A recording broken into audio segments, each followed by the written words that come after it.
Thanks for joining us again, Jared. Special guest, Brandon. How are you, mate? Doing well. Thanks for having me, guys. No problem whatsoever. We promised this before because we did a very short sort of our basic thoughts on the new Scream film. So today's episode is going to be a full breakdown of it. Spoiler heavy. Spoiler heavy, yes, it will be full of spoilers. So if you haven't seen the film, just wait. Yeah, hold off on this. All right, look, let's skip the rubbish, or do you want to do a quick whip round? I don't know, mate. What have you been? What have you been into? Well, I've watched several of the Nightmare on Elm Street films. Okay. On review. Good. I'm going to say this straight up. Part 3 is the best one by far. Yeah? Yeah. I would agree with that. Yeah, I'm in that boat. Yeah, I'd agree. I actually was always sort of a big fan of the first one. But watching them again, like the first one is fantastic, no doubt about it. And it sets the mythology and sets up Freddy as he is. But part 3 kind of pushes everything forward, finds a way to make him scary, but also kind of straddles that line between the MTV stuff that came after. Yeah. And all the kills and stuff are all connected to who they are and what they do. It's the one that uses the whole dream situation the best. I think. And the acting's better. Fuck Larry Fishburne. Future Oscar winner. Yeah, second maybe only to the remake. Yeah. Like, there's only hairs in that. Yeah, there's only hairs in that. The remake. Gosh. Fuck, I've done shits better than that. Honestly, the remake's a disaster. Yeah, not great. Very few movies I actively hate. Yes. Yeah, correct. That's one of them. So, part 2, still good for a laugh. Yeah, part 2 is, I mentioned to you, I think it's one of my favourites to watch now because of the whole backstory. And Clu Gulager and the fucking exploding bird seed just makes me laugh every single time. Yeah. And the fact that all he needs is to kick up the arse. That's all he said.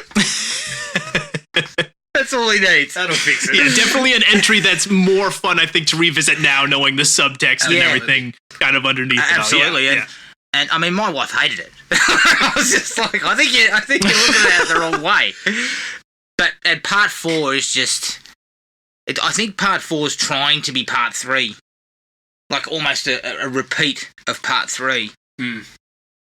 Yeah. Goes off the rails a touch. Everything just too overlit. I mean, Freddy's just fucking Is that the one by Rennie Harlan, right? I mean, at that stage, Rennie hadn't fucking... His mandate wasn't to blow everything up. Yeah. I mean, Reddy's never been known... Well, yeah, he hadn't hit his peak with Deep Blue Sea. He's never been known as this, for the subtlety and the light touches and... No. Reddy was fucking full bore, mate. Yeah. If you're going to get a light, get the fucking biggest light you can find. Yeah. It's probably his... fuck, that would come to pass with Cutthroat Island, where he sent the memo saying, if we don't just burn it, we fucking burn it to the ground. If we blow it up, it's the biggest explosion we've ever seen, and all this sort of shit. Fuck. And part 5, which I was hoping was better than I thought it was, it's kind of shit too. It has some better parts to it, I think, than part 4, and definitely part 6. Fuck.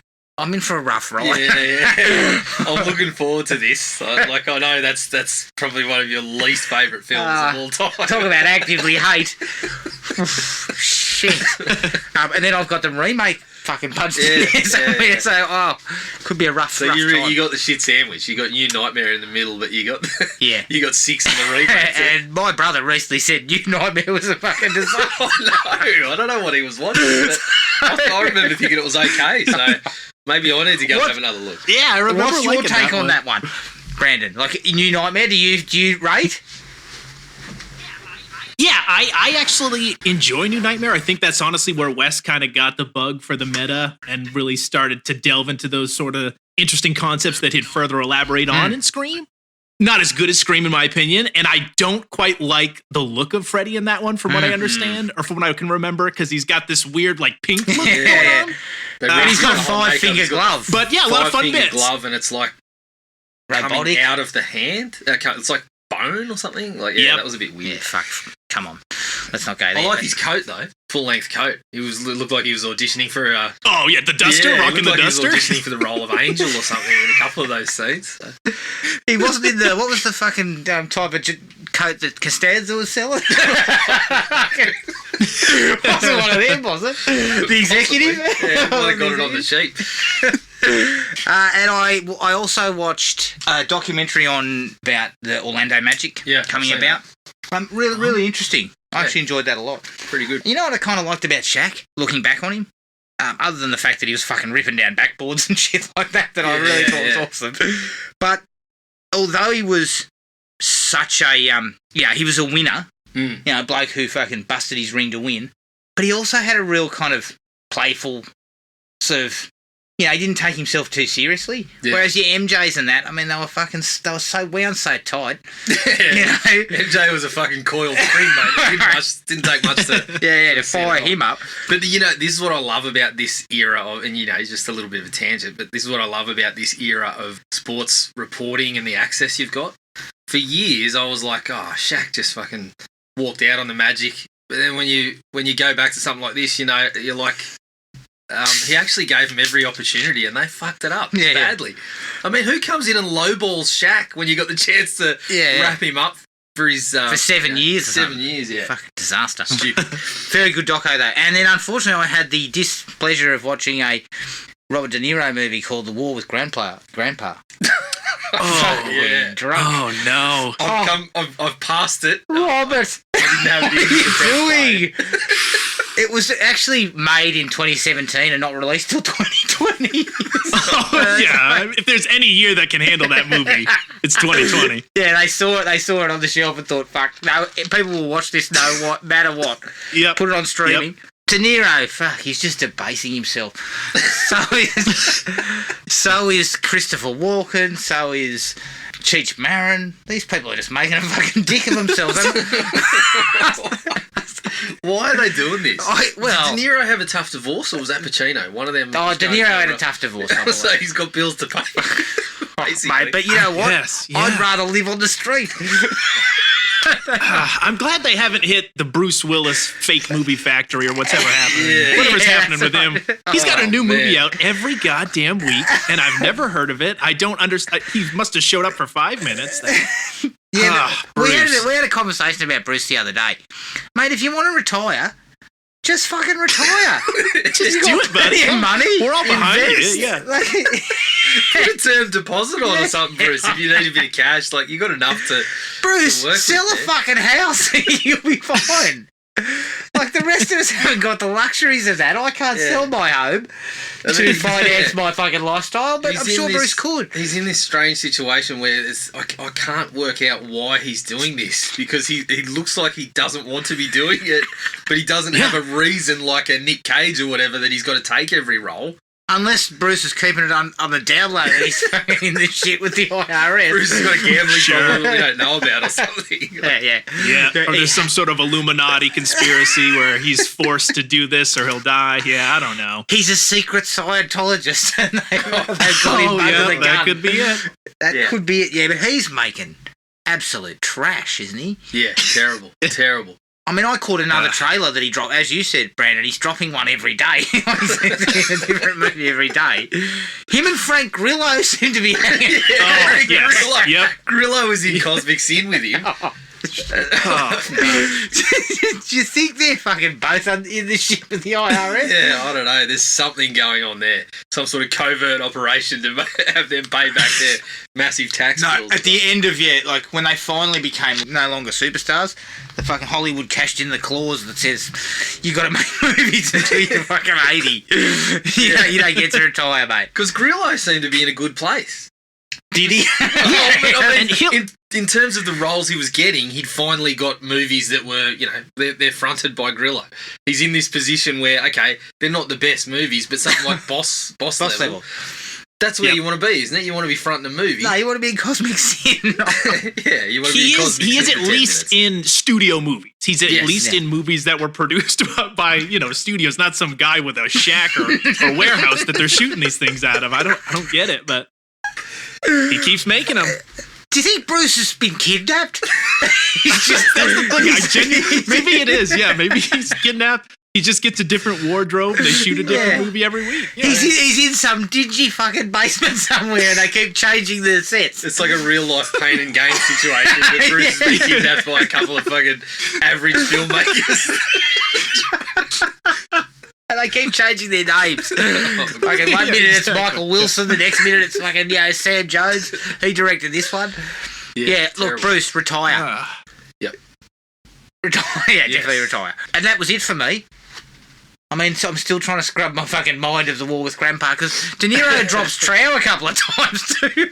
Oh, God. Jesus Christ. I think that's when you know you've hit rock bottom. Unless you're in a Bruce Willis picture, you've hit rock bottom because you've dropped trousers in a fucking kids movie. And of course, Rob Riggle's in there fucking screaming every time he sees him with no pants on. I mean, even he's got better things to do. Absolutely, yeah. He's got episodes of Holy Moly to shoot. Wow. All right, Brandon, you got anything that you'd like to throw our way that you've seen? Well, I did have the chance to see a searing portrayal of a very popular sports coach. I don't know if you guys have caught up on Kevin James and Home Team yet on Netflix. Please tell me it's worth a viewing. Yes, because I've seen it. He plays Sean Payton, who in name only, really, because they really play this character off as like a put upon guy who's just down on his luck. I wish he would have spent more time with his kid back in the day, and kind of just gloss over the entire scandal of it all. But so this is a true. This is a true story. This is based on a true story. Yeah, he goes back to coach his son's 6th grade middle school football team, and hijinks ensue. We got Rob Schneider in there as his ex-wife's new beau, and of course Rob Schneider. Head off? Is he saying that, is it? It's PG, so they really toned down the shit with it, which is real bummer. Although they still get a puke scene in. They do win a game by just puking on the other kids. So. Shit, that won't go well for me. Given Robbie Schneider's current form, it'd probably be fucking cut Biden's head off or something like that. He's gone right off the edge, hasn't he? Is he? Yeah. Is he a flat earth guy or something, is Possibly, he? I don't know. Or a fucking anti-vaxxer. Yeah, he's in that camp. He's in that fucking camp. I love those guys. Yeah, he's huddled up with Dean Cain and Kevin Sorbo. Imagine a movie with those three in it. I'm fucking immediately going out for that. Yeah. Brandon, what was the scandal? Because I don't know the scandal the scandal. Yeah, Sean Payton, I guess, was the coach for the New Orleans Saints back in the day. It was like 2012, I think, is when this happened or something. And he was paying, or allegedly him and his coaching staff were paying other players to take other players, opposing players, out on the field by knocking them out, something fierce. And so it was called Bountygate, I remember. And it was basically him. Yeah. But again, they just sort of play it off. He never admits, and there's no admission of guilt in the movie because it's a Happy Madison production. They just, for some reason, I don't know why this wasn't a movie about any old coach who just goes back to teach his kids' football team, Bad News Bears, any of these type of movies. Paul Blart 3. Yeah. Yeah, it seems like a strange combination, right? Yeah, it seems a very, very strange combination. Does he look anything like the bloke? Not at all. Not really. No, I mean, I can assume they really wanted to pull something, Oscar-worthy off here. Fell a bit short, yeah. I hear true story, and I hear Rob Schneider. I think, what? What's going on? Yeah. I think to myself, when I saw it, I just assumed it was like fucking Here Comes the Boom or one of those fucking stupid movies. Yeah. So I just assumed. This one comes graced with the based on a true story, label there. But yeah, not great. And the only other one I did catch up on this last week was one that I had started, I don't know, years ago, but never finished. And with the new Jackass coming out, I figured, you know what? I might as well force myself to finish Action Point. Did you guys ever catch? I've seen it out Action there. Point. Was that about that fucking park? It is, yeah. It's about that park, but sort of played for nostalgia and laughs. Remember when we used to get the shit kicked out of us at these parks? But yeah, was it also not great. Johnny, Yeah. I mean, fuck. I love the Jackass movies. I'll watch those till I die. But yeah, whenever he tries to put on a character, I don't know. I love you. Like Bad Grandpa, sure. Him as like a doting, loving father. I don't know. Yeah, he hasn't got a lot of range. No. I mean, Not quite yet. Yeah. The Ringer. him, I mean, that was range. that's right. Dear. Oh, I forgot about that movie. Oh my God, Johnny. Jesus, you should be ashamed of yourself. Although he played a similar character in Dukes of Hazzard, if I'm not mistaken. Resume. I love the Jackass films. I don't know why. And fuck, that bloke has been kicked in the nuts more times than... Yeah. I don't know how he's a still walking upright. miracle. Yeah. Yeah. And As I said to you, Steve O, fuck, he's got no right to be alive. I stumbled across one of his Facebook clips the other day, the little post he puts out on Facebook, and he's talking about the celebrities he's met. And then he mentions he's met Sophie Turner, and then they cut to a clip of him at the premiere of the movie with Sophie Turner, and it's Sophie Turner kicking him in the nuts. Okay. Yeah. There you go. That's what you go to. Well, you know, that's his fucking bread and butter, I think. Yeah. Kicked in the balls. Yep. Yeah, I will definitely be seeing Jackass forever. Yeah. Maybe but not. you can skip Action Point. I can skip Action Point. I watched that doco about that. Yeah. Yeah, I saw that one. Yeah. Holy shit. You know what? I was in one of those fucking things when I was in Europe. We were in Greece and we went to one of those parks, and I'm not joking, there were several of those fucking things. The same type of slide ride there? Slide rides. They were exactly the same. One that did like a loop, and fucking when I came through the loop, I just went fucking headbutted the bloody concussion makers. It knocked me out. Oh, yeah. Well, lucky there's not much up there to damage. No, I know. So you were fine. But I came flopping out the bottom like fucking Birdie.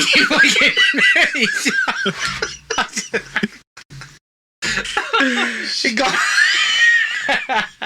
Yeah. So, fuck, obviously in Europe they're big fans of that sort of shit. Yeah. Not as many regulations to flout in Europe. They sort of go, yep, go ahead. All right, what about you, Jared? Oh, wow, yeah. So I spent basically the entire time since our last episode on Tubi digging deep. Just to let you know, Brandon, Tubi's I don't know if you've got Tubi where in America. I don't know. Yeah. Is Tubi's in America, yeah. Well, fuck, you'd know if you trolled through Tubi. Fucking hell. Some of the stuff I only hear people speak of this legend. Tubi, yeah. Bruce Willis' last 20 movies are on there. Yeah, well... That sounds about right, yep. So... Over here, it's kind of filling what Shudder should be sort of doing. It's pulling out all these old things like... Okay. Essentially, half of Joe Bob's stuff... Well, actually, about 90% of Joe Bob's stuff on Australian Shudder doesn't have the movie. So, I've been going to Tubi and finding a ton of them. So, I went through a couple of Joe Bob ones, a couple of bits and pieces, some full moon pictures. So, basically, I went to House on Sorority Row, which I quite enjoyed. Not as good. I think I like the remake a little better. I mean, look, when you're trying to hide a dead body and you drop it in the pool outside the house, I'm not sure you've thought long term on that plan. That's not hidden. Who dropped this fucking body in the pool outside the house? That's where you have to go. Oh fuck! There's a dead body in the pool. What? Yeah, that's where when the police come around and you start pointing at the bloke next to you. It was him. Yeah. I then jumped onto Ice Cream Man. I don't know why, but it was there. Gosh. I watched Clint Howard, right? Clint Howard, a Clint Howard vehicle. Oh, shit. I think that's similar to a Frank Grillo film, isn't it? Yeah.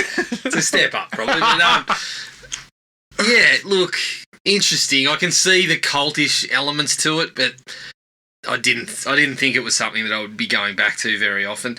And look, I was under the impression that Olivia Hussey was a respected actress. I've only seen her in that, Psycho 4. There was a couple of other ones that popped up, and I'm just thinking, shit, how do you develop that reputation when this is what you're turning up in? Yeah, but in the 70s, I think she was respected. Yeah. Blood Harvest was on there as well. You're not sure what Blood Harvest is. It's a pretty terrible little slasher that has the notable point of being Tiny Tim's only film role. So, Ooh, Tiny Tim's in there as this clown. He's a clown who's constantly singing, and he spends a lot of time by himself. And after watching Joe Bob mentioned that they had to do that because he was fucking awful with other actors. So they had to give him all these scenes by himself, reciting prayers. So and he was singing worse with other and stuff. actors. He was worse with other actors. What? They said. So, I mean, surely you got something to work with. I mean, even Tommy Wiseau found a bit more fucking touch when he had around. yeah.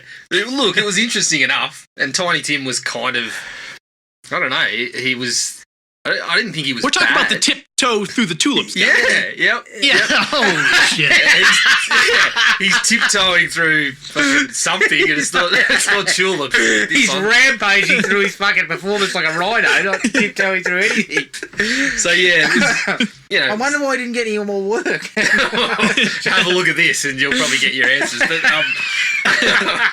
But full moon features. Tubi's got a lot of full moon features, so I finally watched Subspecies.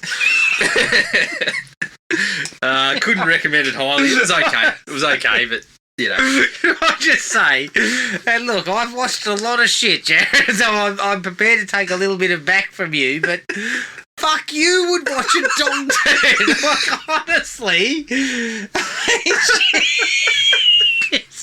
Yeah, sometimes I might, depending, who's in it. But there's something about the full moon features. The other day you told me your time was fucking precious. No, you told me your time was precious. Right. My time's not precious. Jesus, anyone can get my time pretty easily.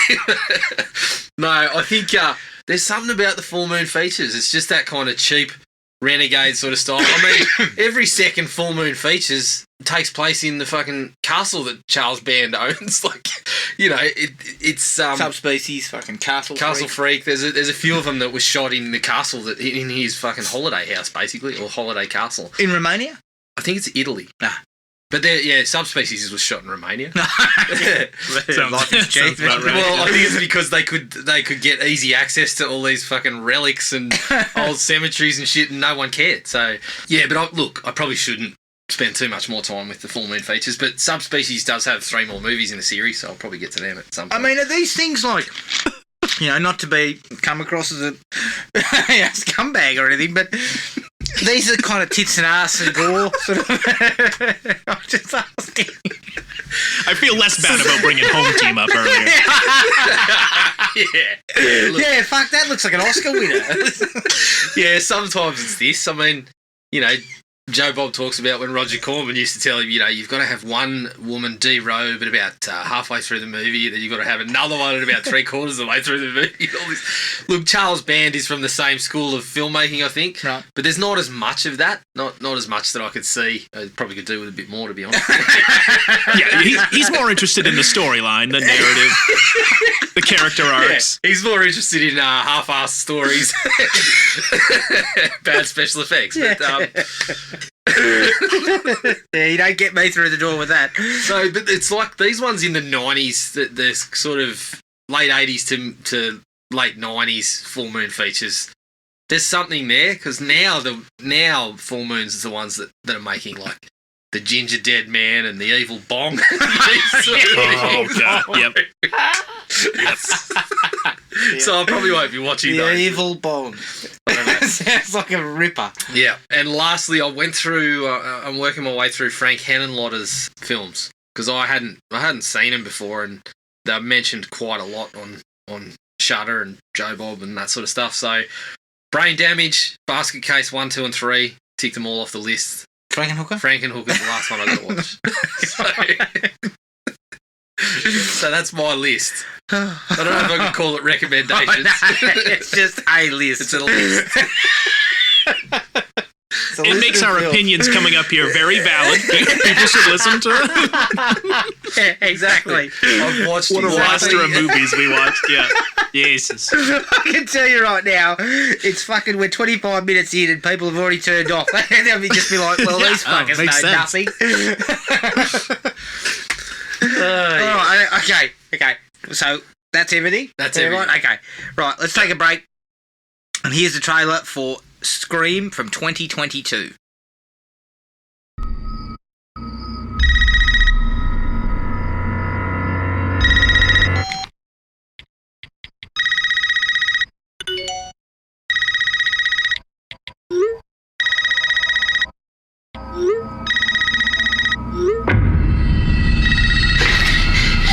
This isn't funny, Amber. Would you like to play a game, Tara?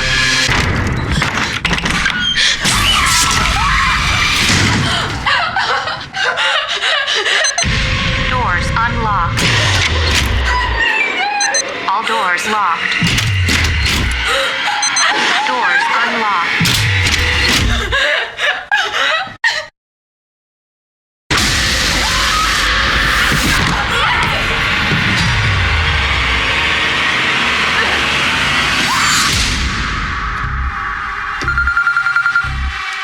Hello? It's happening. 3 attacks so far. Do you have a gun? I'm Sydney Prescott. Of course I have a gun. Something about this one just feels different.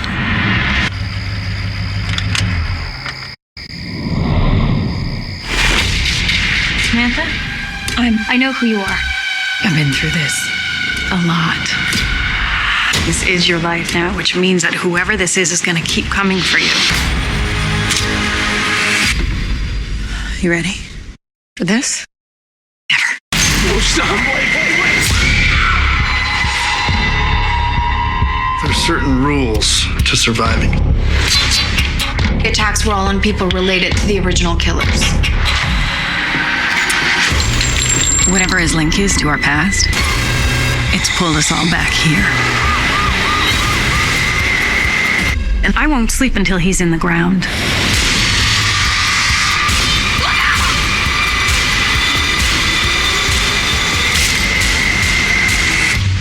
Hello, Sydney. It's an honor.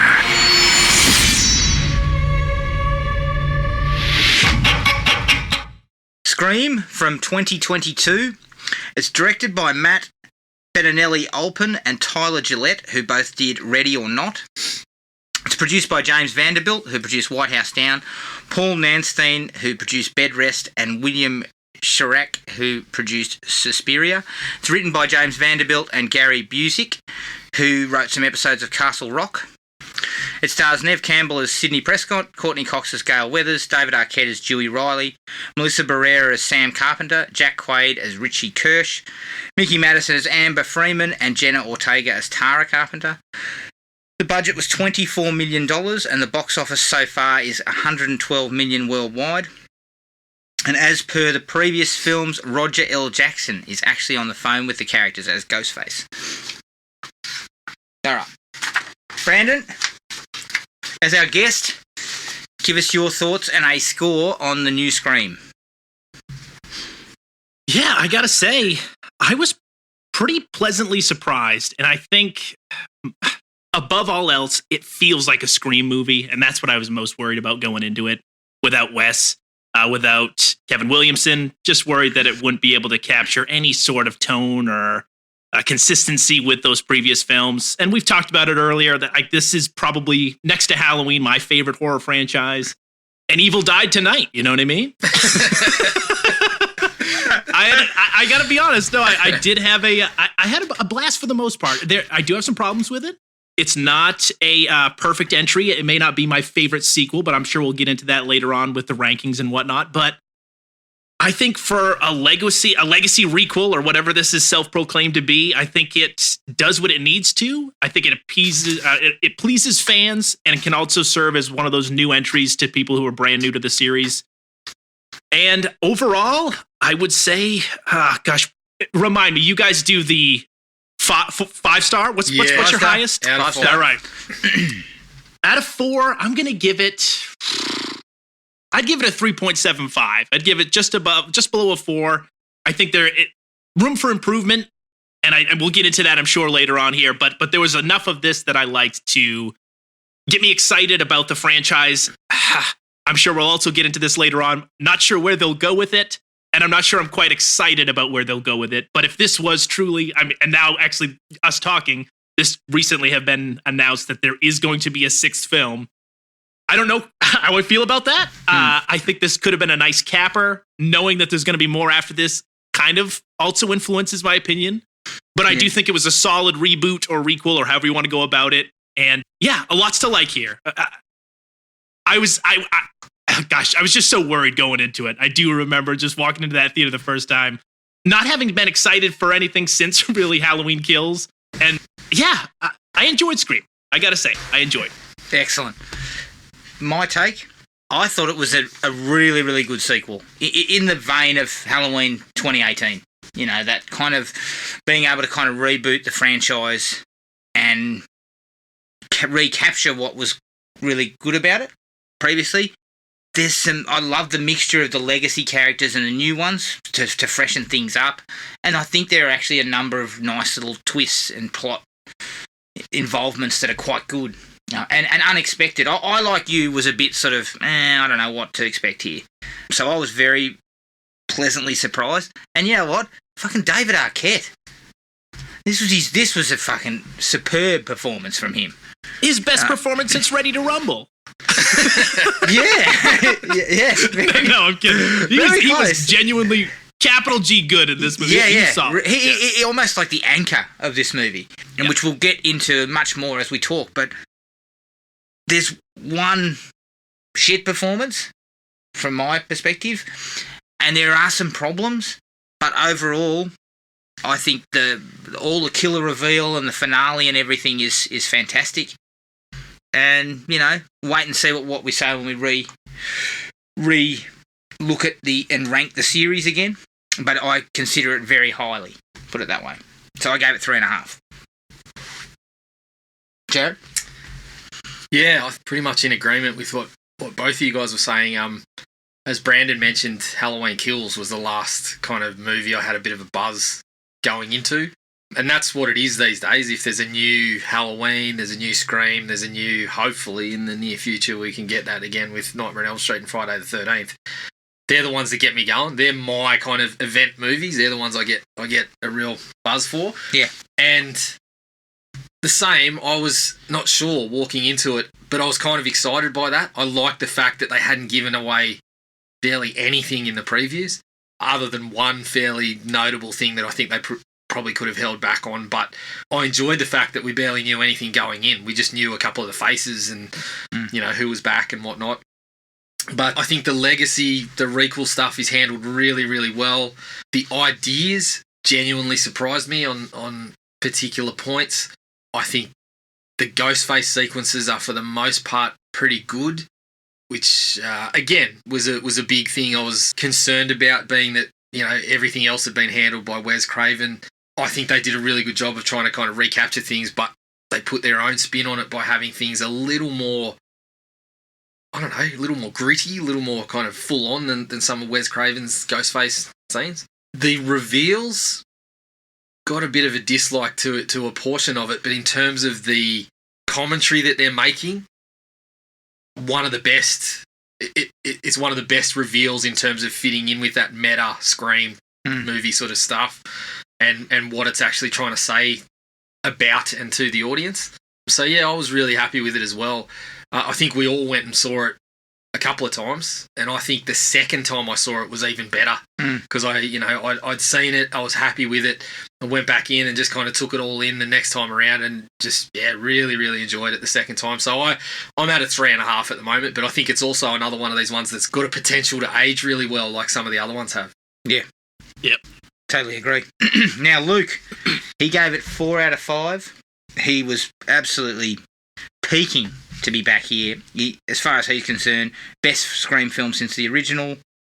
Plenty of humour, scares, some brutal killings, a couple of good surprises for the fans, heaps of Easter eggs. Yeah, which heaps. I think if you actually dig into that, they did an absolutely fantastic job with a lot of that. Yeah, there's just mountains of them. I think that the second time, before I went in, I made a point to go and read through everything I could. So that was a real buzz the second time around, picking up on some of those Easter eggs. Yeah. And Luke sort of says, great love letter to the franchise and to Wes Craven, and he just loved it. He's looking forward to the sequels. So 4 out of 5. Yep. I will say this just to let Luke know, he has been very in-depth with what he's given me, and I will apologise right now, Luke, if I can't get to a lot of this stuff, but we do appreciate the breakdown you gave us. Certainly helped me put my notes together. Yeah, you just fucking copied the test. I'm trying to steal some of his stuff. So Here's 7 pages. Yeah. You had, 7 lines? I was like, did I see this movie? So, look, well, let's get straight into it for the likes. First thing for me was the direction. I was really concerned because I'm thinking Wes Craven has directed all of the other ones. Yep. He has a certain style. I think it didn't particularly work as well in the later Scream films. For Craven, he kind of lost some of what he was good at. So I was very, very concerned that this would be, you got new people at the helm and how it would turn out. But the directors did a fantastic job. It's fucking really cleanly shot. It looks great. The Ghostface sequences are really well done. They build a heap of tension with a couple of sequences where you think something's going to happen, but it doesn't, and then they do a little twist and go elsewhere. I just think they did a really fantastic job, and I love the way they reintegrated the tech stuff into it, which could have been a fucking cock up from hell, but they got it perfectly done, and I think the directors did a great job of getting all that together. Yeah.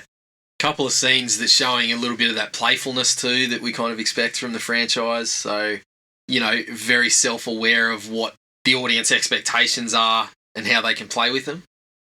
So I think from that sense, they really kind of fit into that Wes Craven mold too, whilst, giving their own little touches to it. Yeah. Agreed.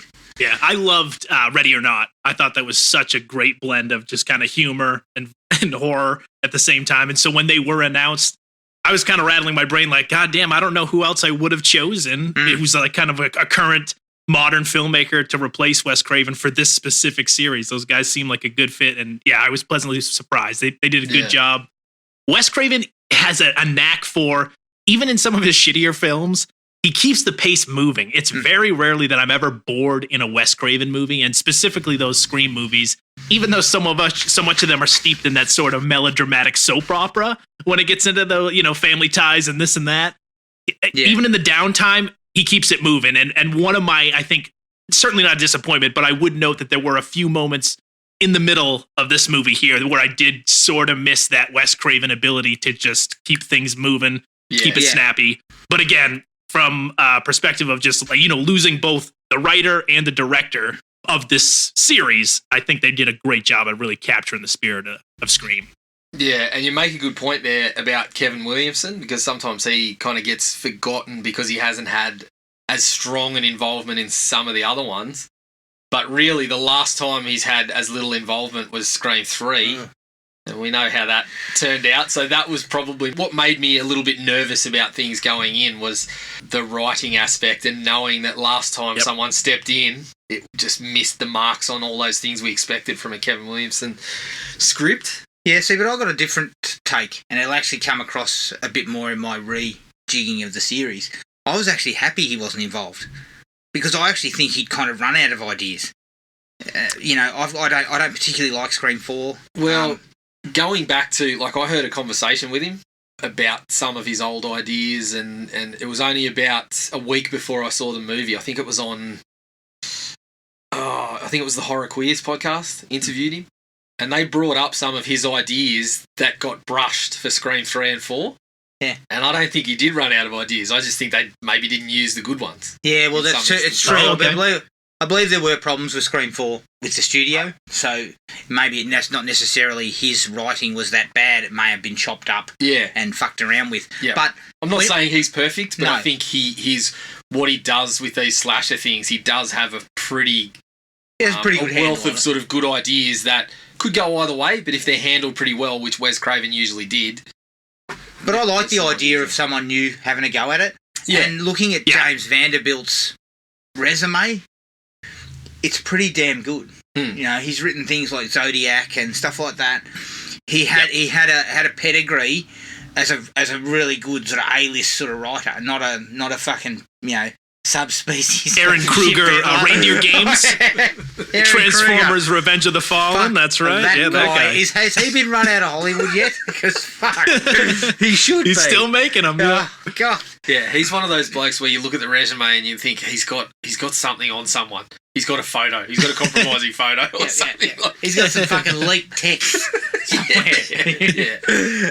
Looking at their pedigree of the right, well, James Vanderbilt's got a big pedigree. I think the other guy hasn't done a lot of other stuff, but I thought I was pretty happy looking at those two guys as being okay. Well, hopefully, if they take their time and they obviously they did. I mean, 11 years in between films, so they took time to actually put something together, and I think it shows greatly on what's on screen. Yeah. You know, so the writers deserve equally as much credit as the directing pair, because Clearly a fan of the series, you could tell. Yeah, and you've got to untangle all that shit, and you've got to try and make sure that the fans love it, and you've got to try and stick to certain things, aspects, and what we expect, but also give it enough to make it interesting. And I think they did that really well. Yeah, they did. And I'm like you, the first time I saw it, I was kind of like, it was all right. But then when I went and saw it the second time, because I was freed of kind of trying to kind of analyse it, I just went in there and watched it. I found a lot of stuff hit better the second time around. Yeah. So I'm glad that I went and saw it a second time, because I think I would have been a little bit lower on it just from the first viewing. Acting. For the most part, the cast is really, really good. Yeah, generally pretty good, including some of the younger cast, which is, sometimes difficult because in some of these other legacy ones, perhaps they haven't been given a fair shot at it, haven't been given as much time in the movie. I think when you look at this one, they get the lion's share of the screen time and the story, and a couple of characters in there I was really, really happy to have really good performances. And they were, in the case of someone like Mindy, really liked that character, and she was clearly trying to fill the void of her uncle, and that's sometimes people just won't accept that, or the shoes are too big to fill, or whatever. Some people just get, and this is one of the things that they're commenting on in the film even. But I was really, really happy to have an actor of that caliber in that role, give a solid performance, and have a character on screen that I would have back in the next ones in a heartbeat, and I'm looking forward to, Yeah. And I think there's one particular performance I don't like, but I really like the young lass at the start, Jenna Ortega. Yeah. I could have done with her in the front role, but unfortunately that her age precludes that for what they're going for. Yeah. Which was disappointing, because I didn't think we got as much of her as we could have had. Yeah. But she was really good. I really like her as an actor as well. I think she's got another character that I'm really hoping they find a way to use well in the sequel, because I would be happy to have her back as well. Yeah, and just the three legacy characters being back, and the way they're sort of populated into the story, I think works out really well. And David I thought Jen Ortega was great. Yeah, I do think that we might, this, as you said earlier, this is a movie that I think might age well later on, where I think if she does blow up as big as I think she's going to, it might not be to the quality of like a Drew Barrymore, but I think having her presence at the start of the film, 15, 20 years from now, looking back on the movie, could be like, more special than it might seem right now. Yeah, so I do think she's going to go places. Yeah, definitely. David Arquette, though, fuck. He's never been my favourite actor. I mean, I've seen some of his movies where I wish he wasn't. But Eight-Legged Freaks? Eight-Legged Freaks was on the other night, Brandon, and he fucking came on screen, and I almost kicked the television over. David Arquette is one of those guys that I've always, for whatever reason, whenever he's on camera, I just smile, even though he's almost never delivering a genuinely good performance. I just love to see the guy. And I think that what they did with this character, I both loved and hated how they give him the kind of it's just one of those characters where you've loved Dewey. He's an idiot, not great at his job, but you somehow love the guy. Yeah. And then to see him not only lose the love of his life, but also be like kicked out of the police force. He's retired. He's a drunk, and it's just like kicking this character while he's down this whole time. I'm glad they give him that sort of like heroic redemption arc. And what happens to him truly is, in my opinion, probably the most emotional death we've had in this whole series to this point. But I thought he played it so well. I thought he just turned this character who has been sort of the butt of so many jokes throughout this franchise into something a bit more meaningful, something with a bit more heart. And you just felt for him minute one. And I honestly just wish he was in it more. I wish we got more David Arquette, if anything. And Luke, as Luke's saying here, he's sort of saying that there's a bit of growth there. Yeah, like the writers have seemed to actually put him forward as a character who's grown, even if it's in a shit sort of situation, as you say. Yeah, I mean, the guy's a fucking barfly. Yeah, he looks like shit. He's lost his job. He's living in a trailer. But there's a bit of pathos to the way he is. I love the first phone call between him and Sydney. Yep. There's not a lot said, but it's just the way the two actors you can kind of feel this, there's love for each other and all that sort of stuff. And there's, all that there. And they only talk for like a couple of minutes, maybe. Yeah. They barely say much to each other, except for him saying, it's happening again. Whatever you do not come here. And that leads into the text message stuff, which might be his best moment of the movie. Yeah. When he kind of sends the, don't come here or whatever, and then he's hoping to well with the smiley face, and he goes to himself, he's like, I shouldn't have said the smiley face. And then he writes, I think it's like, I still, and then it's really sad. Yeah. But he's just fantastic. As you said, Brandon, over the previous 4 movies, there's not a whole lot of progression of the character. He's just kind of there, and he's the same guy who's still not very good as a policeman. I mean, honestly, somehow Jared, he's the sheriff. honestly, he Dewey in Scream is similar to fucking Dowie in Scary Movie or whatever. He's fucking putting his dick in Doofy with the vacuum cleaner. Yeah, I'm trying to clean my room. Or putting his fucking hand down his pants and go, smell this. Oh, man. It's kind of bullshit. Yeah. There was not a lot of difference between those two, almost. Yeah, I don't think he's been as good. And look, I've been a fan of Dewey the whole way through. Yeah. But I don't think he's been as good as this since the first movie. Like, the first movie was absolutely kind of his funniest performance. Yes. And where the character was just pitched really, really well. As the series went along, it became harder and harder to buy that the guy... I mean... Scream 2, where they're fucking, Dewey's here, and he's just kind of standing on the campus fucking looking in circles. It's like, that's who the guy is. He's a fucking moron, yeah. That's who he is through the whole series. So this one, to actually see, there's been some repercussions from dealing with this shit, and there's, the marriage hasn't worked. The other thing I really like about it is the scenes between him and Courtney Cox. Yeah. They feel real, because obviously that their whole actual relationship has gone through this. Yes. And you can see tears in both their eyes, and I'm sitting there going, I think they... Well, you can't see them in Cox's because fucking hell, everything's been fucking... tear ducts have been removed, but... oh, man. Give me the bangs. I'll take the bangs over that. Yeah. But yeah, it just feels real. It does feel real. And especially, does, I watched that doco on David Arquette about the wrestling, how he's fucking struggled for the last couple of decades with being pinned as the bloke who killed WCW and all this sort of stuff. And it's a really good doco, and it's like he is with this character, how he's kind of broken about it and kind of, so having seen that and then seeing him on screen delivering this performance, I was just fucking really happy for the guy. Yeah. So it was a really great thing to watch. Yeah, and you touched on it before, Brandon. His death is a fucking kick in the guts. Yeah. I wanted him to survive. I wanted to see him as the hero. I wanted it to end with him taking Ghostface out. And I love that shot. I mean, it's fucking stupid that he would go back. Yeah. There's a couple of issues logically about it, but in terms of hitting a home run in terms of the emotions of it. And I just love the way they shoot it, of him walking back, and they keep cutting from his face to the gun to the bullets hitting the ground, the empty shells hitting the ground, and he's walking and he's reloading and everything. That's Yeah. fucking awesome. And especially like the "it's an honour" line. Mm. I mean, if I'd have read that on the page, I'd have been going, "Oh shit, I don't know about that." But the way it plays and Roger Jackson's delivery, fucking excellent. Excellent.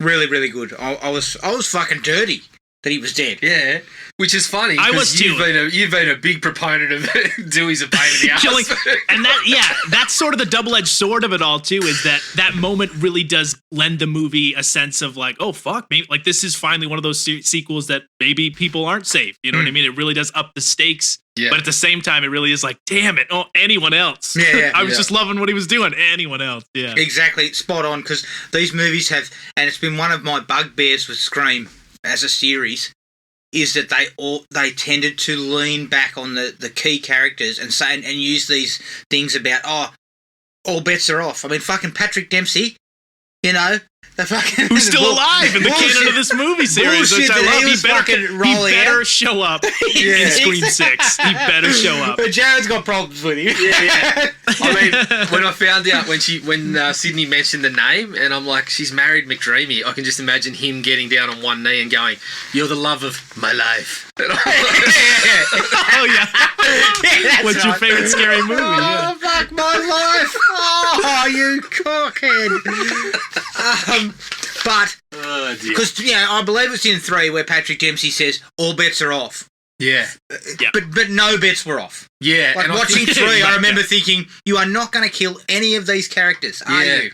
And I think you mentioned this when we broke down the series, Brandon, is that number 4 especially, and a little bit in part 3, just seem to toss out these rules just for the sake of it, but they don't actually follow them or break them, or whereas this one actually tried to re-establish that, and it did do what it said it was going to do. Yeah, and I think it did it pretty well. Yeah. But I like the fact that you raise the stakes. And I think Sydney even says it near the end. The stakes have never been higher than now, you know? And I like that. And, you know, if they'd have killed another one in the finale, another one of the legacy characters, I probably would have been all right with that. I'd have been fucking dirty if they'd have killed Sydney. Yeah. I think I'd have been fucking pretty unhappy with that, because I love the way they've kind of brought her back in all of these films. Lesser screen time in some of the later ones, but in this one, her screen time was small, but it was fucking important that she was there. And I believe Nev Campbell when she says, I'm not going to come back to these if they're not giving me something that I feel is right for the characters. Yeah. I look at Sydney and Laurie Strode, and I think over the films, Sydney's got a stronger progression, and the character actually changes the way she acts from film to film. Laurie's reclaimed a bit of that with H2O and 2018, but in terms of actually movie to movie growth, even Scream 3, I mean, I've got a lot of issues, and her not being in Scream 3 as much. There's actually growth to the way she acts and the way she responds to these situations. Yeah. So I actually believe her when she goes in interviews and says, I'm not coming back to these if they're not going to give me something decent to do. Yeah. And even though she is very much a side player in terms of how everything unfolds, she's critical to it all. Yeah. Like I think it's just well done. And I think, I said this about her as an actress when we saw Skyscraper, and I was fucking steaming. I wanted to have The Rock's testicles. And that's a fucking tough feat to get hold of those. Yeah, I'd like to see you attempt that. Yeah, you need 2 hands. I say, listen here, bro. Get ready because I'm coming. It's a 2-hander, and I'm... Yeah. Stand in The Rock. Yeah, threatening phone calls. I'm on your hammer, mate. I'm coming. He's all hopped up on Zoa. He'll take you down. Yeah. Keep looking over your shoulder, motherfucker, because... But I wanted his ass. But I remember saying that the best part of Skyscraper was her. Yeah. To see her, because she had been out of the spotlight a little bit, hadn't done a lot of films. Yep. And I said, she's she's almost like the perfect sort of wife character in this film. Someone that I could get behind. She's still kind of tough and fucking, she's got hold of the Rock's balls. I can tell you in that film. Yeah, she's got hold of the rocks. Don't worry about that, mate. Yeah, I'd have to pry her hand off them. but she was great. It was great to see her in Skyscraper, and it was fucking just as good to see her here. Even though we only see her for in the first hour and 20 minutes, we see her once. Mm. And when we saw her, as I said, that conversation between him and her is excellent, and it doesn't need to be overwritten because the two actors know what they're doing, and I think it comes across really, really well. Big rap too for you mentioned Mindy. Mm. She is a standout of the. Her and General Ortega are the standouts of that younger group.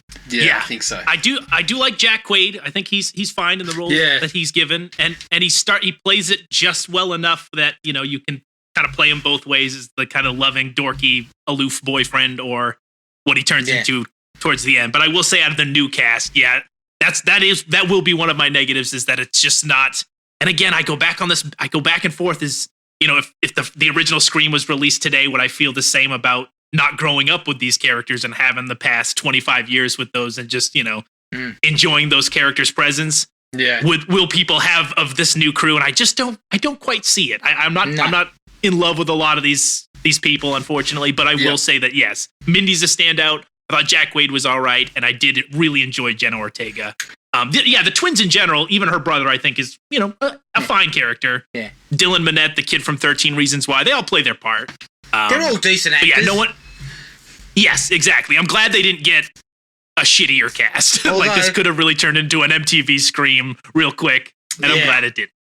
Here's a question for you, Brandon: Jack Quaid or Randy Quaid? Oh gosh! Hello, boys. I'm back. Yeah. That's 6. Yeah, you put Ghostface against Randy Quaid, and that's a battle to the death. If you can find Randy Quaid, he's currently on the run. Oh gosh! Yeah. He's in Canada. Shit. Fuck. No, you're spot on. Jack Quaid was pretty good, I thought. Under the circumstances, what you fucking laughing at? I'm just thinking I need that movie now. I know. I think Throwing Ghostface. Kevin Sorbo. Yeah. We're fucking hot to try. I think if Ghostface came up against Randy Quaid, he'd say, "Oh fuck this, I'm leaving." Yeah, I'm leaving town. So yeah, I thought Mindy was the character I liked the most, just because she kind of had that Randy feel, and they actually got it right. Yeah. Rather than doing what they did in Scream 3, for instance, and bring with his sister cassette. there, Heather Matarazzo. Yeah, and then and having the sister, and just kind of trying to shoehorn Randy back in. Although I have got a dislike to his fucking shrine. Yeah. Yep. Who the fuck puts this up? Holy shit! Fucking hell. Yeah, have a bit of class. The bloke was savagely murdered. Put his ashes in the fucking, in the linen cupboard. We don't need a shot of Jamie Kennedy that looks like one of those ones from his fucking notorious New Year's Eve special where he's just fucking off the planet. We don't need a photo like that sitting up on the mantle.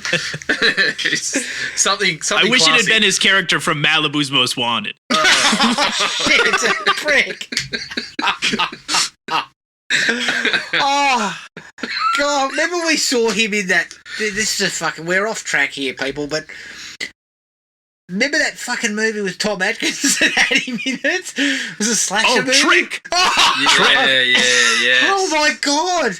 When he came on screen, I was like, "Is he fresh out of rehab or something?" He looks awful. I was going to say, Have you seen he did not look good. his YouTube stuff lately? He's doing a lot of reactions to Scream and stuff. I don't really watch. He's got a beard. He looks like Randy Quaid. Maybe he is. He's going, Randy Quaid's going under the alias of like a Jamie Kennedy. Oh, wow. All right, let's get back. The opening scene. Actually, no.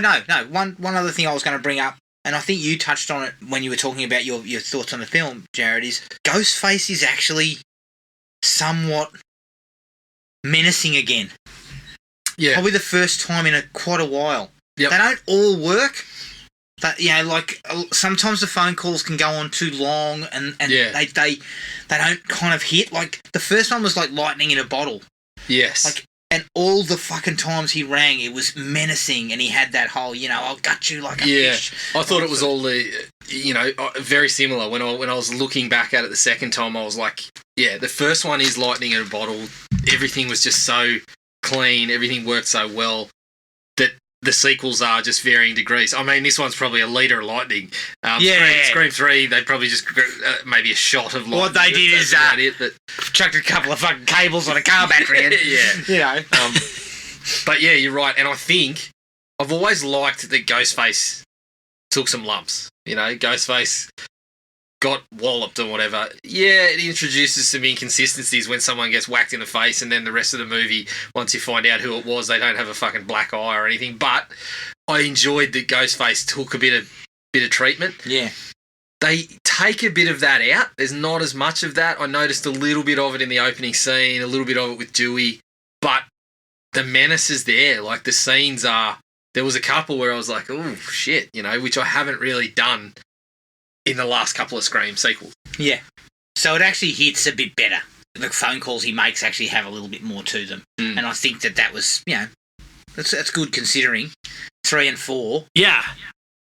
I particularly liked in the opening scene how his voice sort of changed throughout the conversation, where it really did start off sort of like a normal, kind of casual convo, and then turned into something pretty dark. And he was able to like pitch his voice in such a way that at first, I remember seeing it that first time, it was like, wait, hang on a second, did they get the same guy back? I'm going to be pretty pissed if they didn't get Roger Jackson back. Yeah. But again, he's just able to sort of change his voice to kind of get more menacing as he went along. I did like that. And yeah, following into that is really the kills. I do think the kills are less. We do have I think probably the smallest body count technically when you tally up who actually died in the movie. Probably the smallest one of the series. But I do think the kills in here are a bit more brutal, a bit more gnarly, and it's like you got blades going through necks. You got, but also that multiple stabbings. Like he when he kills the sheriff, he just kind of fucking whack, and just keeps stabbing and stabbing and stabbing. You know, like it's not in the other films. It's usually like a stab to the guts and then see you later. And when you... It's sort of a brutality to it, and that's what Luke was pointing out, and is sort of saying that those deaths are much more brutal. Yeah, and when you get to the reveal of why they're doing it, I think it fits the kind of the mind frame of the people that they're trying to talk about, like the way that they act sometimes. Like, obviously it's taking it to a whole nother level, but kind of the venom that's spewed online and shit like that, you kind of see it in the way that Ghostface is acting in some of those scenes. I really like the opening sequence, and you pointed out, you know, it could age much better depending on how high her star sort of goes. Depending on when she gets a call to say, hey, I've got this film with Robert De Dancing Niro. with the Stars. She says, no. War with Grandpa 2? No, not if her agent says, your best option would be to take that, it could be the end. This may look a little bit worse. But I think she's a pretty fucking switched on actress, and I think you'll find she will have a very, very strong career. And so it will look better. But I actually think the opening is really solid. The use of the locking, unlocking door on the phone, the actual use of the text messages in the conversation. This isn't an Amber. Yep. And he says, answer the phone, bitch.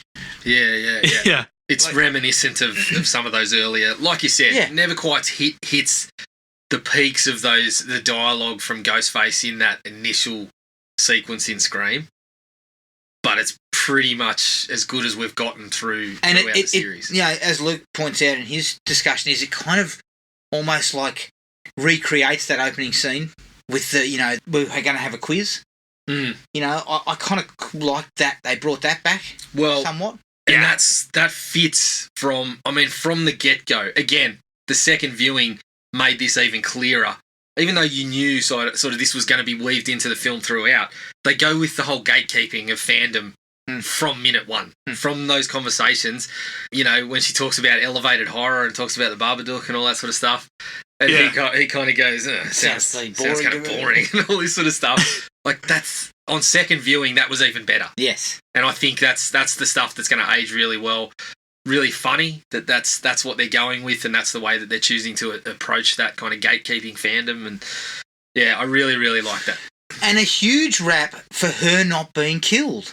Yes, that was the first twist on what we were expecting. Yes. Yeah, nice little subversion of expectation. And I did like, the incorporation of modern technology without neutering the film. I feel like so many horror movies today either have to be period pieces, or if they are set today, they just fucking wipe out cell phones altogether, or they just make the characters as dumb as possible and not using them. I liked how she's like Googling trivia bits that the questions that he's asking. Yeah. A good way to kind of wrap it in there and still remain scary. Yeah, But and it's present throughout. They've always got their phones. They use it quite well a couple of times through the movie, so it's good to see that.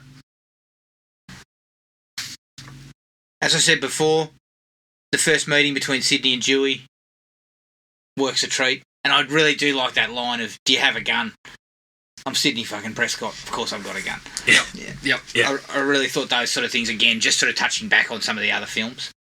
Luke mentioned they sort of recreate the courtyard. They have all the young kids in the courtyard together sitting around talking. Yeah. Recreating the scene in the original. Yes. Where they're sitting at the fountain. Yep. Could really do with a splash of Matthew Lillard. Oh, of course it could. And a fucking... Did you leave a liver in the mailbox? Liver alone, yeah. Yeah, liver alone. Oh, fuck. Oh, man. I want to watch that movie again right now. I'll fucking rip home when this is over. Luke mentions that Drew Barrymore is the voice of the principal. Yeah. Is that correct? Yeah, oh, really? Yeah. Oh, okay. They did a lot of that. So there's people at the party, I think, in the background who have been there. Were all like Henry Winkler's there. Yeah. So the cast members, when they say for Wes, it's Jamie Kennedy, it's Hayden Panettiere, it's all of these people. The Ghostface in Stab 8 is Matthew Lillard. The voice. Oh wow! So there's all of these little. These are some of the Easter egg kind of articles that I read before I went back in to watch it the second time. There's some really good ones. The tattoos on Stu's nephew. Yep. He's got all these tattoos with Freddy and Jason and related to Wes Craven movies and stuff. Like, it's just, they went so deep, and that's goes to what Brandon mentioned about that you can tell that the guys that were writing and directing it, they loved the Scream movies. Yeah. That's one of my big ups for the movie is honestly not only the references, but just the being able to incorporate that meta commentary without it being annoying or come off as pretentious. Yes. They really do. And I think they built that in, thankfully, from Scream 2, really, where building that whole fake stab universe, how you're really able to, as opposed to comment on 80s slashes in the first one, really retooling the entire formula by commenting on the original film through the guise of this stab universe is just, it's pretty genius. Yeah. It's used as well as it's been through the series. Like, obviously there was parts where it was used for comedy and there was parts where it was used to reference the influence of the movies, but I think in terms of just out and out referring to Scream 1 but calling it Stab, it's used as well as it's been through the series.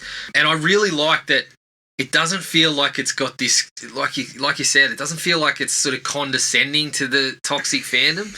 It's basically just kind of saying, do better. Like, it's not really, it's being playful with it, it's having a laugh with it, but it's saying, you know, let's just fucking enjoy this stuff. You know, it's not angry towards that fan base, I guess. Yeah, because I missed Drew Barrymore totally. She's got one of those very noticeable voices too. So I think that was one of the ones that I forgot to look out for when I was in there. But yeah, there was lots of them, tons of them, and they did it pretty almost perfectly. Yeah, you know, there's so much good stuff in there. There's a couple of little ones, as I said, fucking. Look, no one needs fucking Jamie Kennedy's face on, and a massive shrine to him. I don't see why that was in there, but even down to like naming that character Wes, and then obviously it's for Wes at the end, but having that whole scene where everyone's toasting this character and really celebrating the life of the just a great way to really celebrate that director and what he did for this franchise. It actually was kind of I felt a little emotional when it came up at the end. That little fucking Wes. That little Grinch-sized heart of yours. My heart was beating like a jackhammer. Two sizes. It's fucking beating like a jackhammer. But the death of, I can't remember the bloke's name, and quite frankly, he's going to come up in my dislikes because he was only in it for like 2 minutes, and it was just a red herring for no apparent reason. But the guy out of the car. Yes, taking a piss. The car, yeah. And as Luke pointed out, the whole use of red right hand, loved it. Was fucking awesome. Yep. As soon as I heard it, when he turns around to the car and you hear the dun, And And I love the way Ghostface just turns up behind him.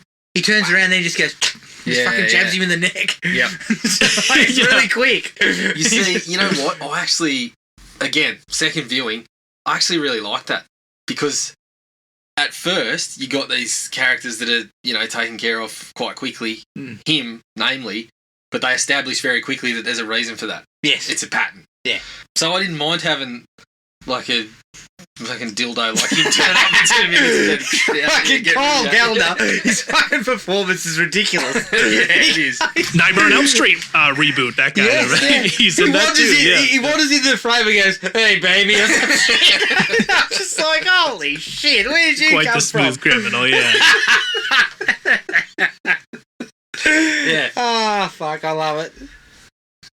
Yeah, Now, it's a little bit strange, but I've got it. This is a like and a dislike.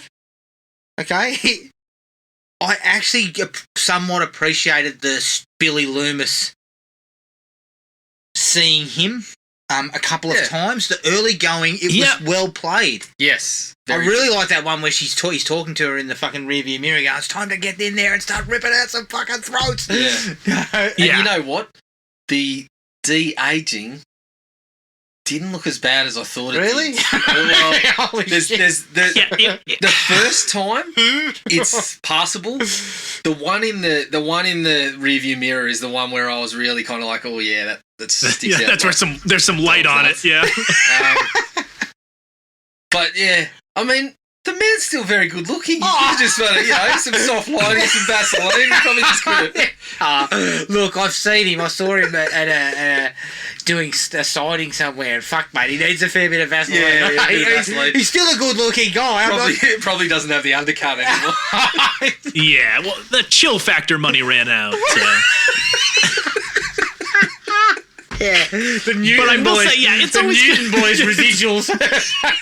Yeah, they tap dry. But I will say, it's always good to see Skeet. I guess it makes sense that he wouldn't have aged past the time he was killed, and so so I guess that's her memory of him, even though she's never met him. But I didn't mind the tiebacks to him. I would have done it differently. I would have just had his voice.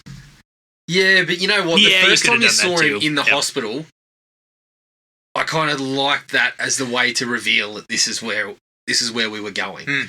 Yeah. And the fact that even just, crafting that our play on this movie is that she's his daughter. Yeah. Love it. Yeah, solid. It's not necessarily something unexpected to have a character's, someone related to a character, but it just didn't feel like it was going to happen because this movie was about these young kids. And it seemed from Scream 1 that his life was just dedicated to fucking making this happen as far as we knew in that Scream 1. So I didn't expect it. I didn't think that that's where they were going to go. I was more in the realm of, since people, I think Craven has mentioned it. I know Kevin Williamson definitely has, but that essentially they're saying that Stu's still alive. Canonically, they think Stu's still alive. I was expecting that that's where they might go. Stu's still alive? Yeah. A fucking television fell on his head. Yeah. I mean, come on. Yeah. I hear Hayden Panettiere's character's still she's alive, still according alive. to Kevin She's Williamson. Yep. So I'm expecting them to see them maybe in some there's future actually an sequels. Easter egg there that says she's still alive. Yeah. Because he's looking at the video of Stab 8, and in the next to it, upcoming, it says interview with Kirby. Oh, the dead whatever. meat. Yeah, I loved seeing those guys, by the way. That's another positive. Fuck, Yeah, that was fun to funny. see them That on was piss funny, Yeah. the Stab 8. That was. Fucking Because breakdown. again, just a nice commentary on horror fandom and where that lies now, and a lot of us He's go got to a fucking- YouTube he's to got a flock fucking- to those content He's got a creators. bloody That's solid. chrome mask, and he's When he- fucking wearing no sleeves and doing fucking... When he whipped out the flamethrower, I was laughing because I'd honestly seen about 3 or 4 articles, and I think, it was purposeful. I'd seen about 3 or 4 articles breaking down how are we going to get this chrome mask, and people doing the fan theories, and then to see that all it was taking the piss, and then follow it up with him with the cut-off sleeves doing the fucking ninja swords. I was like, just brilliant. And the fact that Absolutely Ryan brilliant. Johnson directed it. Yeah. As director of it, that's great. Yeah. I thought that But was they're especially with all these trailers that seem to ruin the movie. I am glad that the marketing really didn't they even commented on how they purposely put a lot of shots and stuff in there to fuck with the audience, which normally pisses me off. But in this circumstance, I was just so happy that there wasn't actually a scene in which this fucking killer gets a chrome mask and wields a flamethrower. Didn't so stop funny. someone from getting torched at the end, though. But, Yes. It reminded me of it felt like the Grindhouse trailers. Like I laughed as much as I did during those kind of Grindhouse trailers shit. It was just as funny the second time seeing him whip out the swords and stuff. But that, you know what? The great thing about it is the marketing would have been pitched to the whole idea of what they were saying, which was the toxic fandom and the fact that these people will fucking pull this apart. Yeah, that's you right. know, 5 seconds after we put a trailer out, they're going to rip it apart. So what we're going to do is we're going to actually fucking play with it. So you don't know what you're that's getting, right. but all the idiots out there will be like, "Fuck, there was a 3-second like clip me there." watching. Shot by shot comparison, and we're gonna analyze every shot of the trailer. Yeah, these fucking guys. Yeah. That's the funny thing is, like, I was so glad to see that, but then there's part of me that's also like, Necker better make a fucking Stab 8 version of Ghostface. 'Cause I'm gonna buy that shit in a heartbeat. Yeah. Ninja sword accessories. Part of me really wants them to just do a throwaway, like that's one of the sequels, is to really go meta with it and just do a full-on fledged Stab recreation movie. Oh man, That'd would be pretty so fun. good. Oh, fuck But no. yeah, as you had stated, her ties to Billy, it fits well with the series, because this really, like, as much as I love it, it boils down to being this sort of like teenage soap opera whodunit, where it's all like this person's related to this one, and Roman somehow orchestrated the whole thing and stabbed in the fucking third one. But yeah, no, it fits right well in the series without jumping the shark or anything. Yeah, I think it does it really well. Luke mentions the whole sequence at Randy's at the Meeks household where Mindy gives the discussion about the requels and requel. all that, which is fucking awesome. Yep.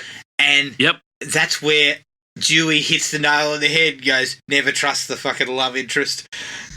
Yeah. And obviously, he's 100% correct. Yeah. Well, that was actually, he mentioned that when they first went to his trailer. Yeah. And if you go back and watch it, obviously, you know, as we said, we saw it the second time around. Everything he says there is just on point. Yeah, It's just bang on. It almost plays out exactly how it. Yeah, it's really, really well done. Yeah. But that It whole is, which is conversation is why- fucking awesome.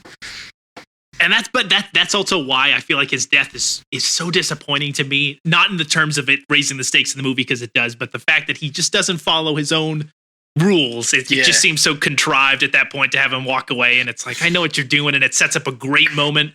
I just wish they would have handled it slightly different, so I didn't feel so kind of cheap. It's just a cheap move, because this is a character who, especially at this point in his life, is really keyed into everything that's going to make you survive one of these movies. And it's just it's just like a heartbreaking turn that he's such an idiot at the end there. See, but all it needed was one slight tweak, and that is that he looks back and Ghostface is getting back to his feet, and he says, "I have to go back and take him out." Anything like that. Get out of here. It's just the way that it played out. Like I said, the emotional beats of it were spot on, but the fact that he's walking towards and has to get within, you know, half a meter of Ghostface, it's like you could stand there and load your gun and probably still hit the head from where you are.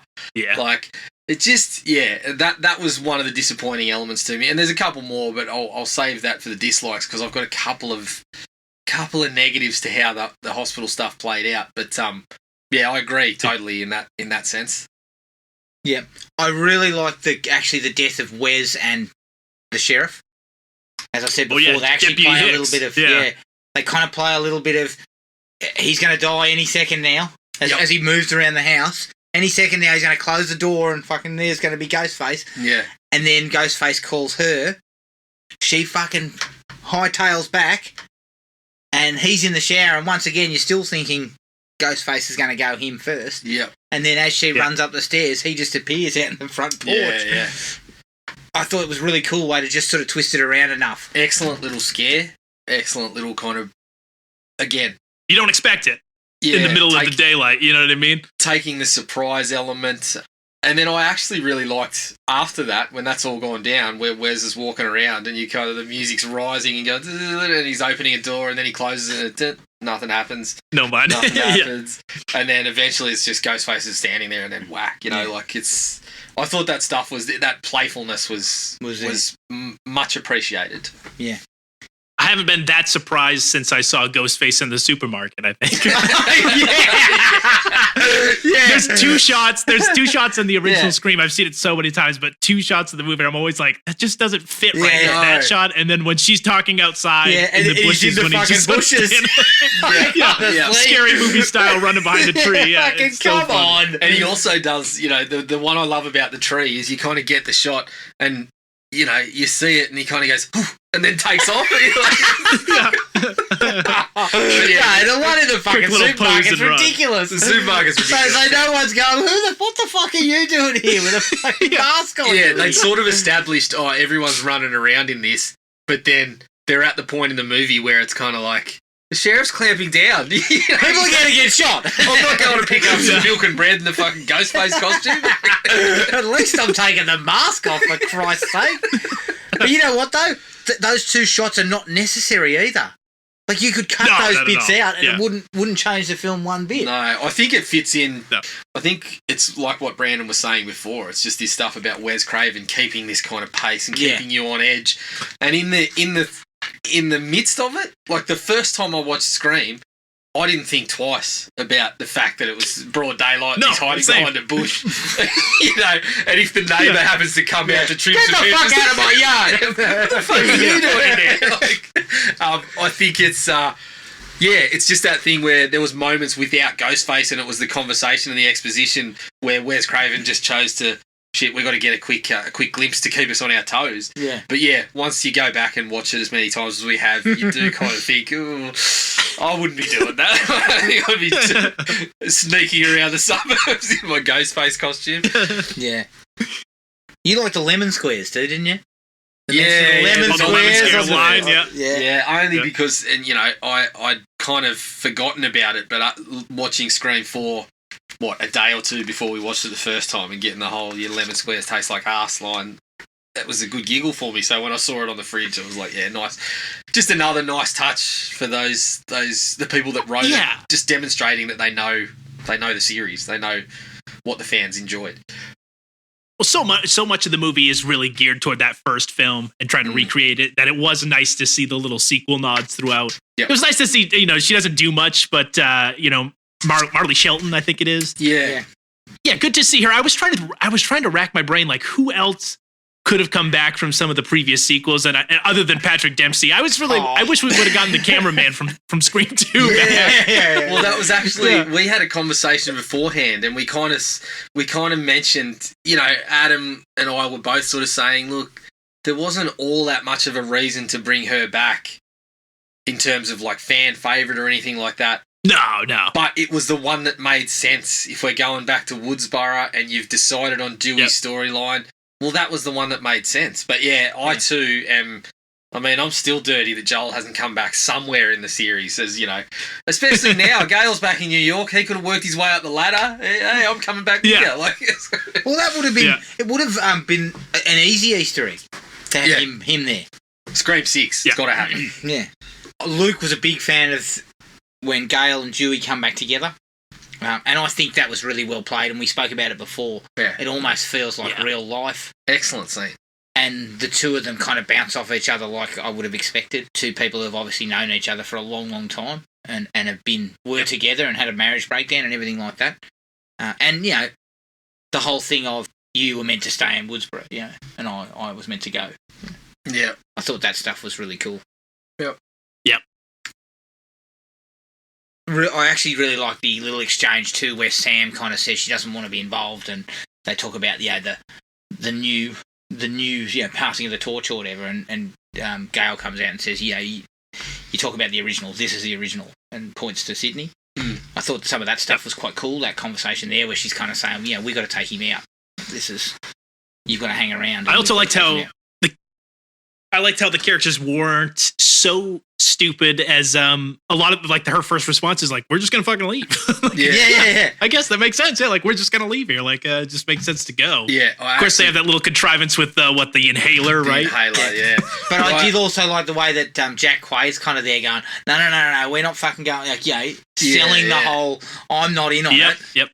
But I agree totally. It was like, you know, they'd made a point of trying to make these characters so self-aware and whatever, but that's one of the things that obviously in, you know, Scream 1, Sydney talks about, you know, she should be running out the front door, but she's going up the stairs. this was kind of that moment finally being fulfilled, right? We're getting the fuck out of here.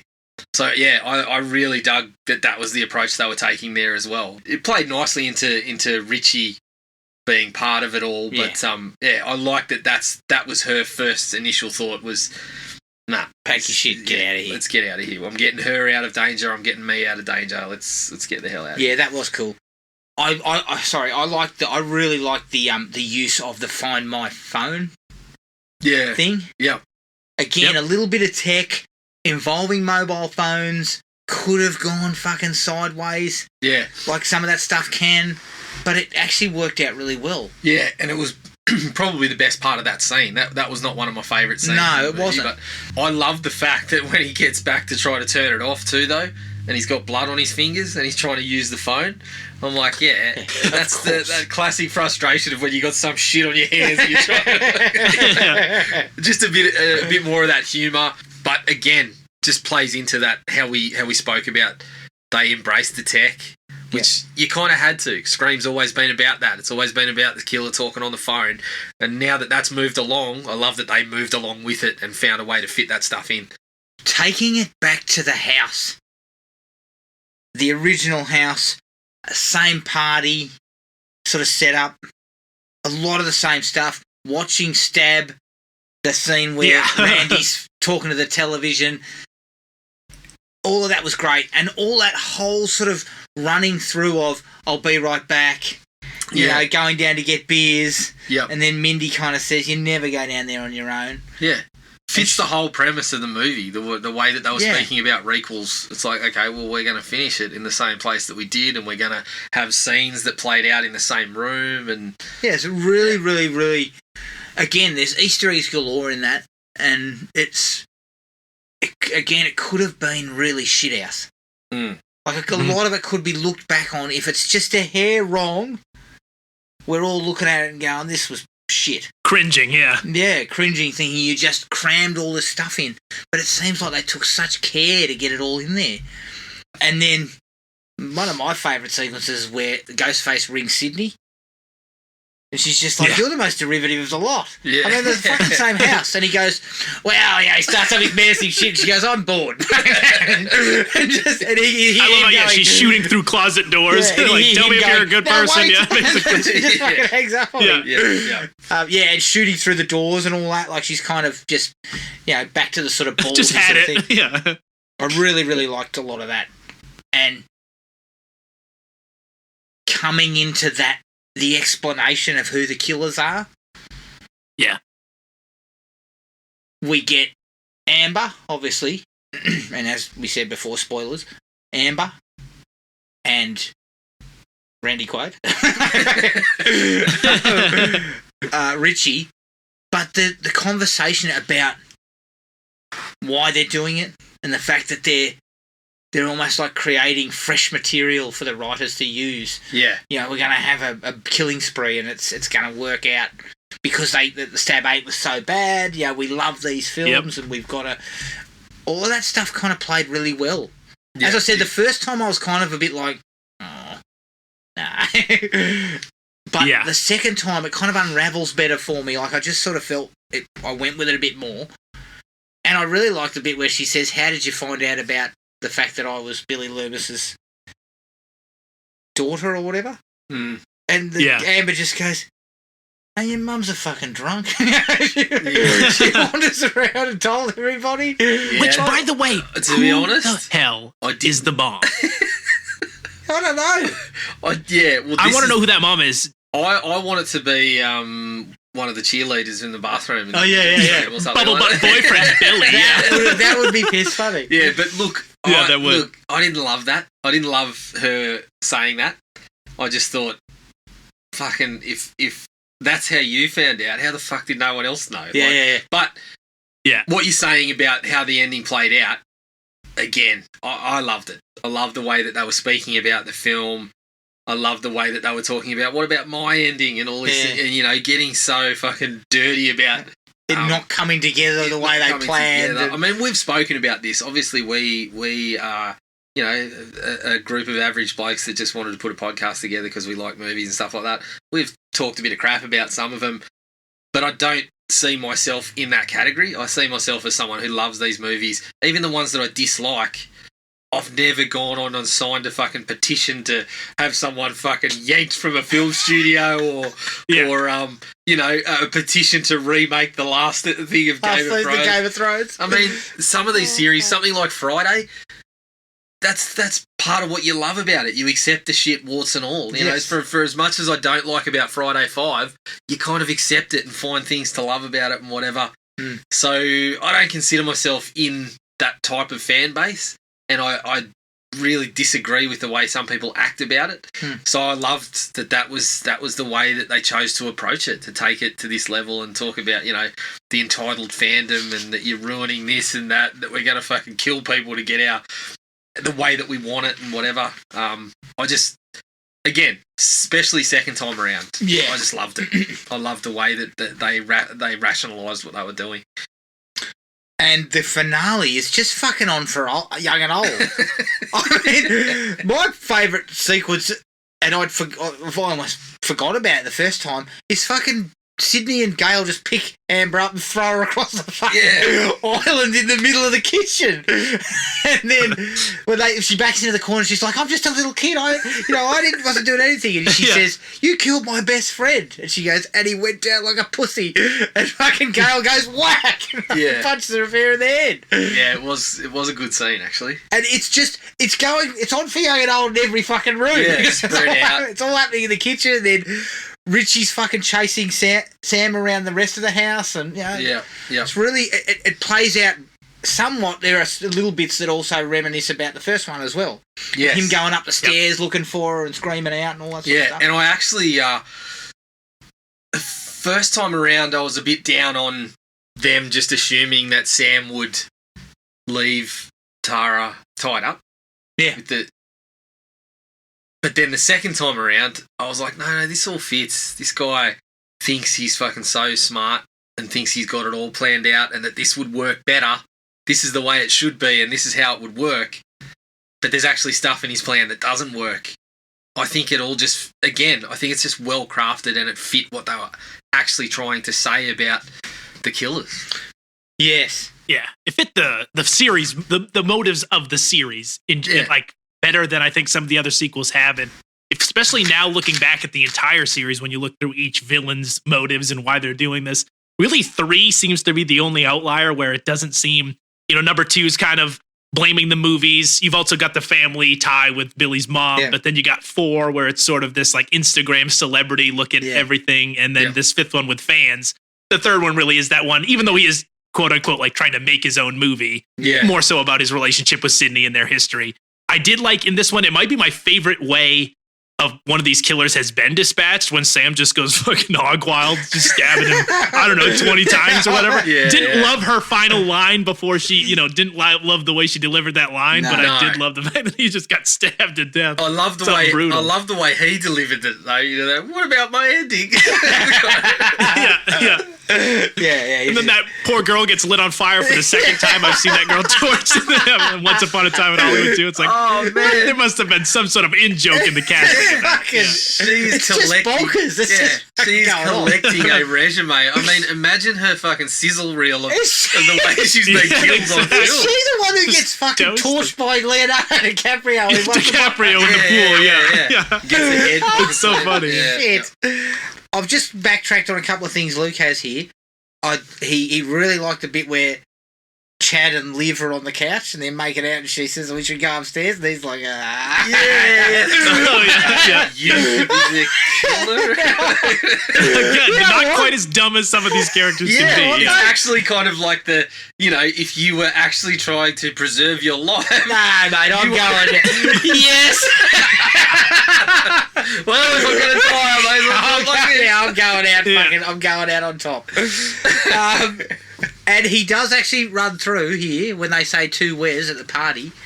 There's Drew Barrymore, Matthew Lillard, Jamie Kennedy, Henry Winkler, Adam Brody, Hayden Panettiere, Kevin Williamson, Marco Beltrami, Patrick Lussier, and I think it might be, is it Aya Craven? Maybe it's his wife. I don't know. But I think they're all there, potentially. Huh. Yep. So They're all voices. yeah, it's very All cool. the voices that say to Wes Yeah. after the cheers. So that's really, really okay. I was cool. gonna say if I had seen some 50-year-olds in the back of this high school party, I might be Well, they should questioning have some been stuff. dressed up like they should have been fucking dressed up Yeah, like Mr. Bird. Yeah. It'll be fucking Dear Evan Hansen. Yeah, our fourth gosh, form yeah. chums are going out together. That was it for me because the finale is just one big fucking awesome sequence. You know, it's just everything's happening. It's fucking going off. People are getting belted left and right, and it ends kind of the way it should. You know, they really cut loose on the two killers. Yeah. Yeah, I'm glad Luke was able to fill you in on all the things you liked about the movie. Yes. Thank you. So, thank you, Luke. I appreciate keeping me abreast of what the movie was about. No, Luke has given me a full breakdown. Yeah. So that's the great thing about this. Perfectly breaking it up into each little piece, which is awesome. Mm-hmm. And look, if I had to have one more like, it's the thing that the four wears that comes up at the end. Yeah. I just think it's really, really nice way to say, you know, to point back to the guy that pretty much. And it's the same font as the original where it said flashed up screen. Yeah. Wasn't it? Yeah. I think it was, nice little touch. I think it's just a really nice touch. Yeah. I mean, it he's was been good. dead for 10 years, hasn't he? You're not, I think it's Not quite, slightly but under 10, yeah. but yeah, it's been a while. Yeah. But just a really nice way to finish it up. Any other likes, gents? The line where I did laugh when just specific moments though. The one that does come to mind is Dewey said something. I can't remember who he's talking to. I think it's Richie or something. He says, "You might be the killer," because that cut deep. Yeah, When that's he's it. talking about- Because Richie says, Wes. Yeah. Wes says, you're off the drunk, police you're force, you're drunk, you're living in a bottle or whatever. Yeah, and he's you're like, probably the killer. Yeah, you're probably the killer because that cut deep. and I believe that was a improv line as well. All right. Yeah, no, I mean, a great finale, but yeah, I think those are my likes. Dislikes. Melissa Barrera is, I hate to say it, but pretty bad. Yeah, She's Throughout not great. most of it. Yeah, I don't think she was. I wouldn't say bad, but there's particular points where, especially something like where she's delivering the news to Jenna Ortega in the hospital and stuff like that, where. You know, I mean, Hasselhoff acted you off the screen. Like, it's kind of, Correct. It seems like a distinct difference between the two of them. Like, I look at Jenna Ortega and I'm like, she's given it a really good go there. I didn't quite get the same from No. Sam. No, not at all. Yeah, I was quite down on her performance. Not because she's a bad. I don't know if she's a bad. I haven't seen her in anything else before. No, but I don't think she's a bad actress. No, but think she there was just particular didn't quite. moments. Yeah, she just wasn't able to capture what we were after. Like if you're saying that she's the new Sydney, you got some fucking work to do. I tell you that much. If you're back for the next one, talk to your acting coach. Okay. Have some discussions with some people. yeah. Because it just wasn't. I think they were going for very much that she was pretty tough. She's a pretty tough sort of person. But they did that with Sydney, but there was still that vulnerability is there as well. Yeah. That wasn't here. She just kind of came across as kind of really strident a few times. Yeah, every time she spoke, I was just like, fuck, you know, bring it down a notch. Like, dial it down. Touch. Talk to Hasselhoff. Fuck. Yeah. He'll tell you this is how you do it. Yeah, I mean, I picture a similar performance as like, or what I wanted this to be was closer to like a Samara Weaving in Ready or Not, where you have that sort of vulnerability, but she's also able to kick ass. And then closer towards the end of the movie, and I think that's honestly why the performance doesn't necessarily stick well for me, is I think the character expects a lot from her, and I just don't know if she's able to really pull it off, especially towards the end where, you've got to reveal that sort of maybe she does have some dark impulses. Maybe she is a serial killer at heart, and I just don't think she plays that gritty. You're spot on, mate. Someone like Samara Weaving would have been fucking awesome in that sort of role. I think she could have played that off a little bit. She's got that kind of look about her of, I could be a fucking psychotic, Yeah, she minute, could kill me, yeah. but has the kind of, look at something like The Babysitter, for instance. The way she plays that role. Yeah, initially you're a big fan of her. She's really sweet and nice, and then it changes around. I think that's what they were going for here, but I don't think it hit at all for me. And as I was saying, I was preferring that, let's just push Jenna Ortega out to the front, and you can fuck off back there. Yeah, well, it'll be interesting to see how they go with that. I know we'll have a chat about that down the line, but yeah, I just thought when the two of them were on screen together, it was pretty clear that Jenna Ortega was doing the better. And also, better of the work. she spent quite a bit of time with Jack Quaid, and he was much better too. So what you got is this actress who's almost headlining, so to speak. Yeah. But it just looks out of her depth with younger actors, and she's not really on screen with the real seasoned pros that much. I mean, so I would have been really interested to see how she came off with them. Look, obvious gag. Did we miss a chance with Jack Quaid when they rock up to the party, heading to the toilet and going, "Shit is full"? Yeah, I mean that would have been. Definitely dislike. Yeah, talking about Easter egg. Yeah, that would have been perfect. One of the big things for me, there is a lot of characters. There's a lot of characters. And although I feel they do a pretty good job of balancing and trying to find stuff for each of them to do, there are just moments where some of the young characters I didn't fucking know them from a bar of soap. Yeah. I mean, I couldn't tell you the name of, if Luke hadn't written it down, I don't know that guy's name's Chad.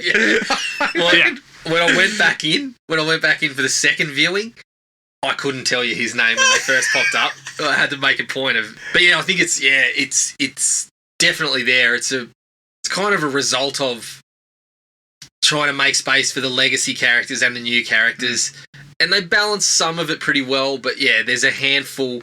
I mean, Chad and Liv, especially if they ended up being the killers, it was going to be a huge disappointment because they just had so little to do prior to that. So you kind of immediately sort of scrub them off the list. And there was a little bit of that for Wes as well.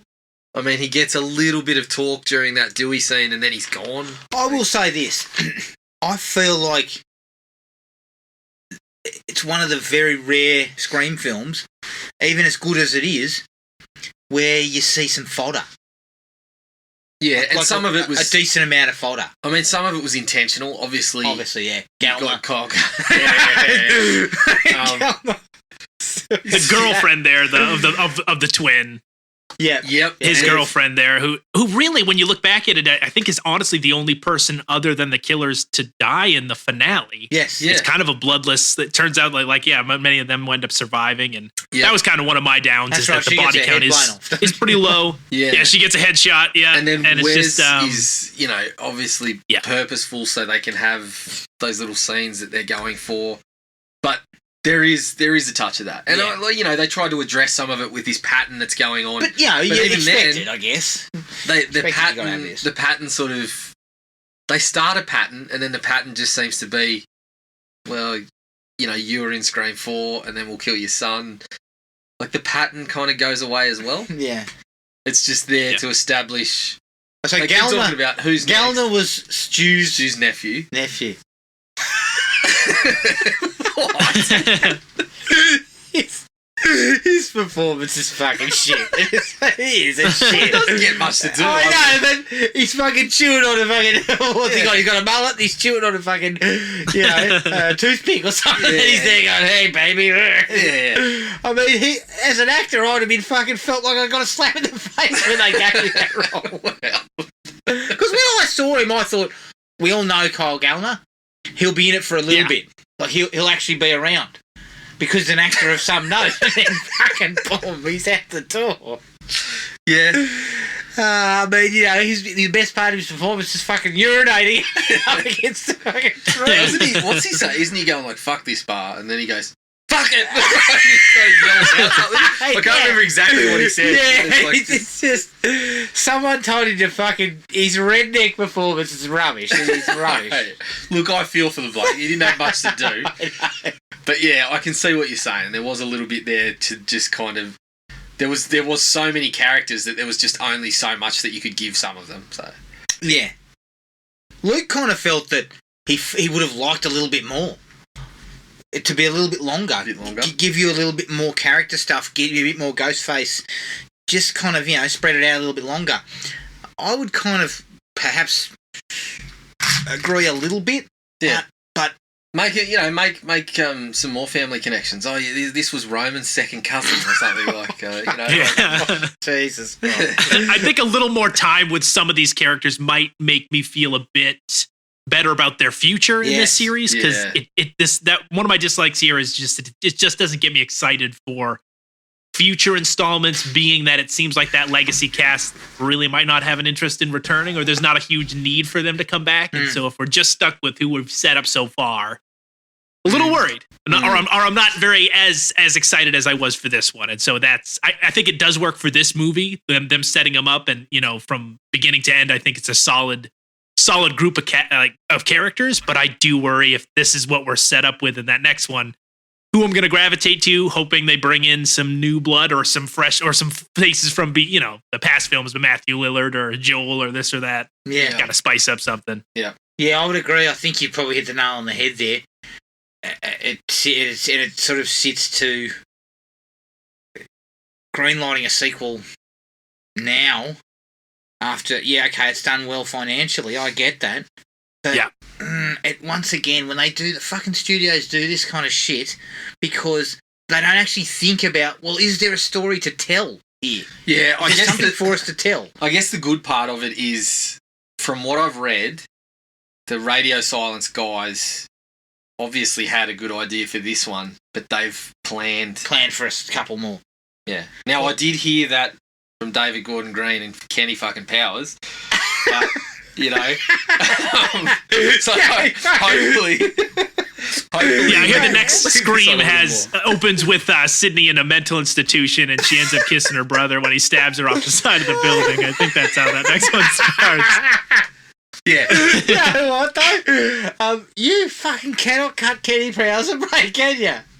Oh, look, the gay characters just did it for me, mate. Now, I can't help but think he was responsible for those names. I just can't bring myself to get past the Big John, Little John.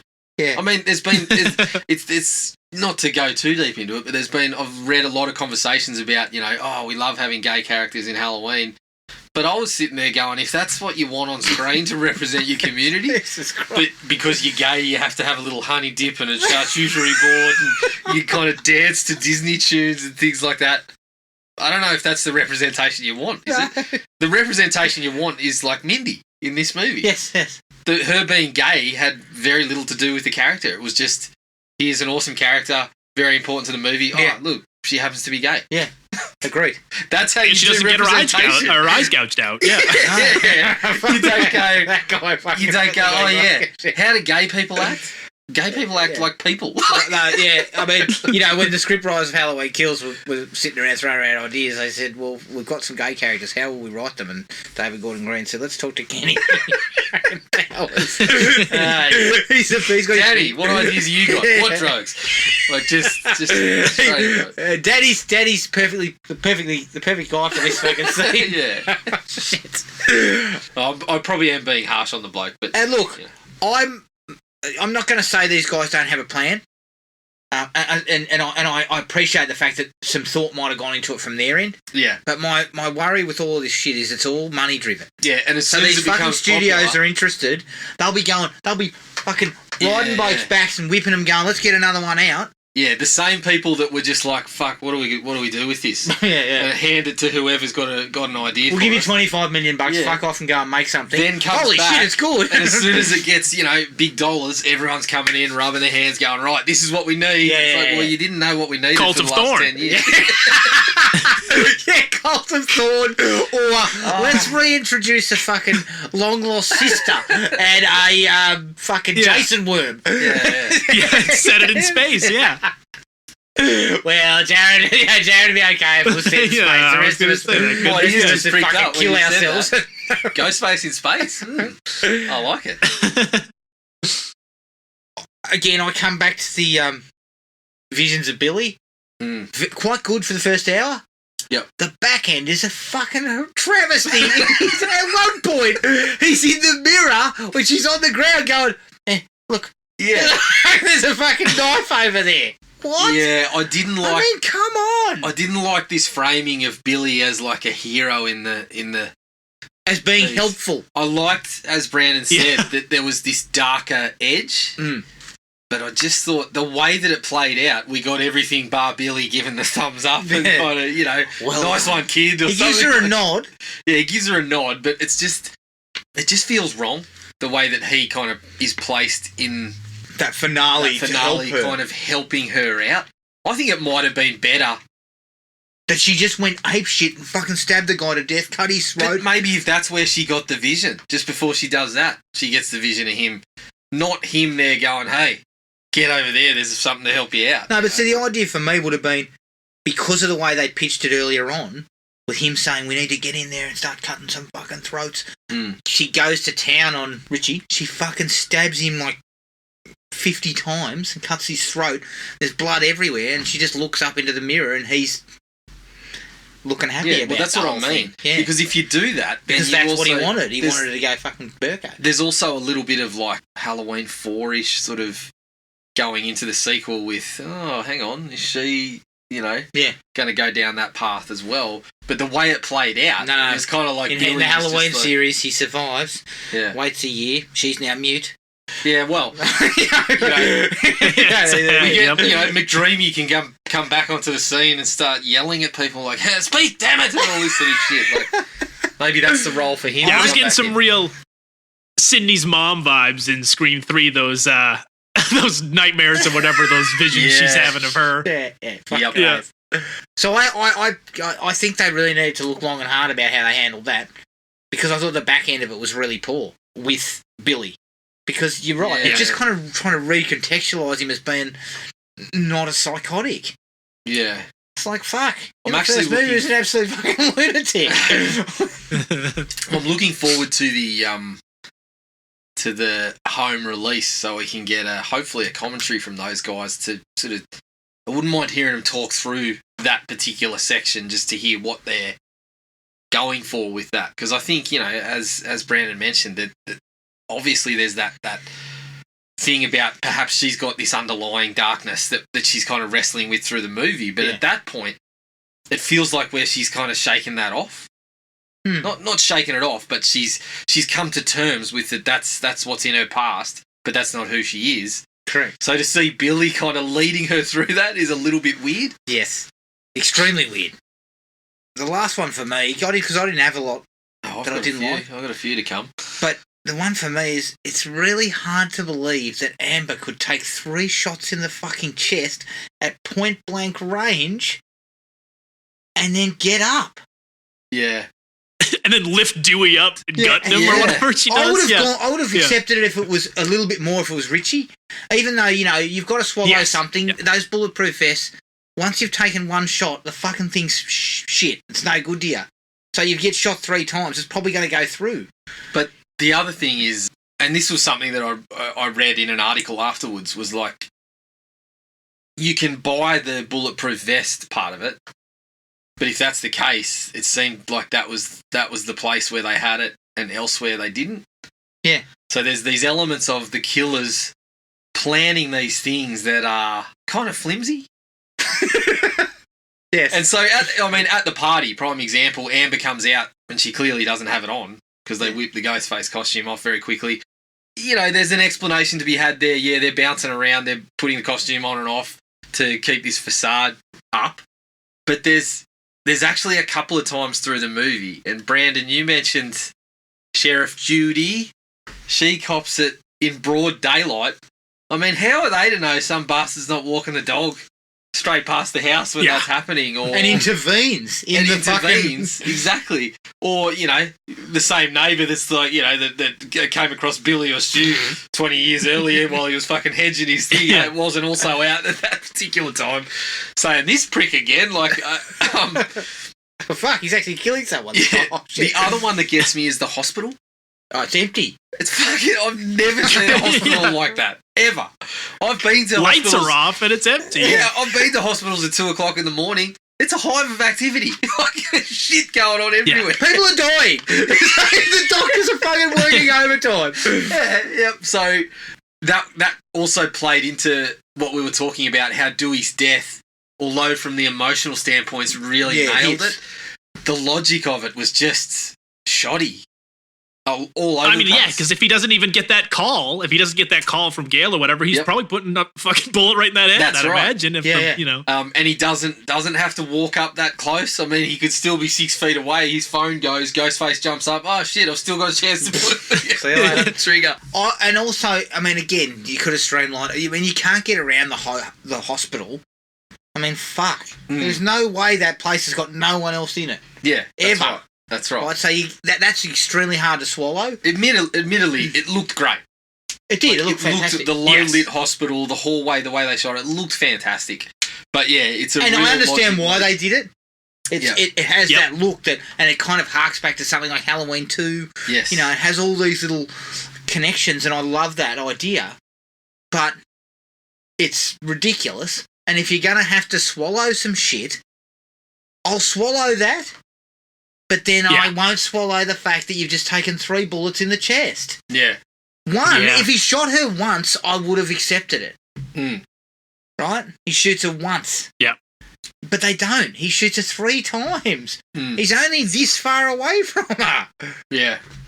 I mean, they're fucking... And on a rewatch, I did like how they shot a lot of Ghostface in that scene, knowing who was under there. It's Jenna Ortega in a wheelchair. It's her on the ground, so you can maybe this is Amber or whatever under there. Yes. We get that shot later on of her in her fucking 6-inch combat boots or whatever to maybe make it play like, okay, maybe that's her. Yeah. But again, similar to problems what I had with Scream 4, where Emma Roberts reveal when it's just like, I don't know if I can buy it. I just don't know if I can. But again, it's kind of par for the course. I'm willing to accept it, but it is a nitpick. I actually thought the same thing. They picked, because it's her during that scene, and there was one other scene outside with Chad when he tackles her. Yes. I'm like, if he gets a hold of her, beats the he's shit not out a of her. small dude. He looked like a pretty solidly built dude.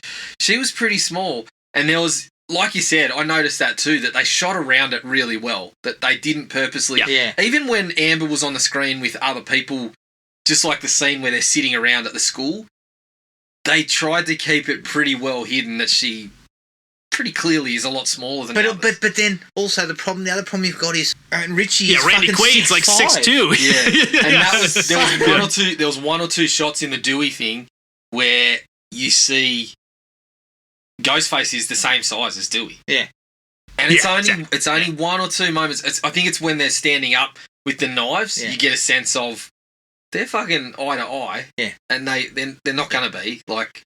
So yeah, she's got the stilts on or something. But, so there's, I mean, and coming back to Chad too, he does state that he's going to show Kyle Gallagher Hobbs that Shaw. Oh yeah. Yeah, that was pretty goofy. So he's a pretty big unit. Yeah. And he actually, like, he gets the tackle. There's a scene, he kind of gets... it's textbook, mate. He lowers the head, kind of drives the shoulder. Yeah. So yeah, I thought there was going to be a sequence there where perhaps he just fucking tackled her and got away. But yeah, I think coming back to Dewey, the other thing about it that I didn't like was it was pretty. It felt predictable. Like prior to the movie, I was looking at the 3 legacy characters, and I was thinking to myself, it's not going to be Sydney, so it's got to be Gale or Dewey. And the way that Dewey's been treated throughout the film, I wouldn't be surprised if they go, Dewey, it happens again, but this time he doesn't survive. But the moment where I sort of settled on Dewey was actually the text and the phone calls. I was like, okay, I think he's going to go. If we're going to lose one, I think he's going to go. Yeah. Even then, they kind of flipped it on me at the hospital where he goes, not today. Yeah. and fights back. But then the second he goes, you got to shoot him in the head. I was like, fuck. Yeah, he's going He's back. gone. He's gone. So yeah, there was a little bit about that logically that just kind of it was a little bit off. Yeah. So what else do you guys got? Dislike-wise.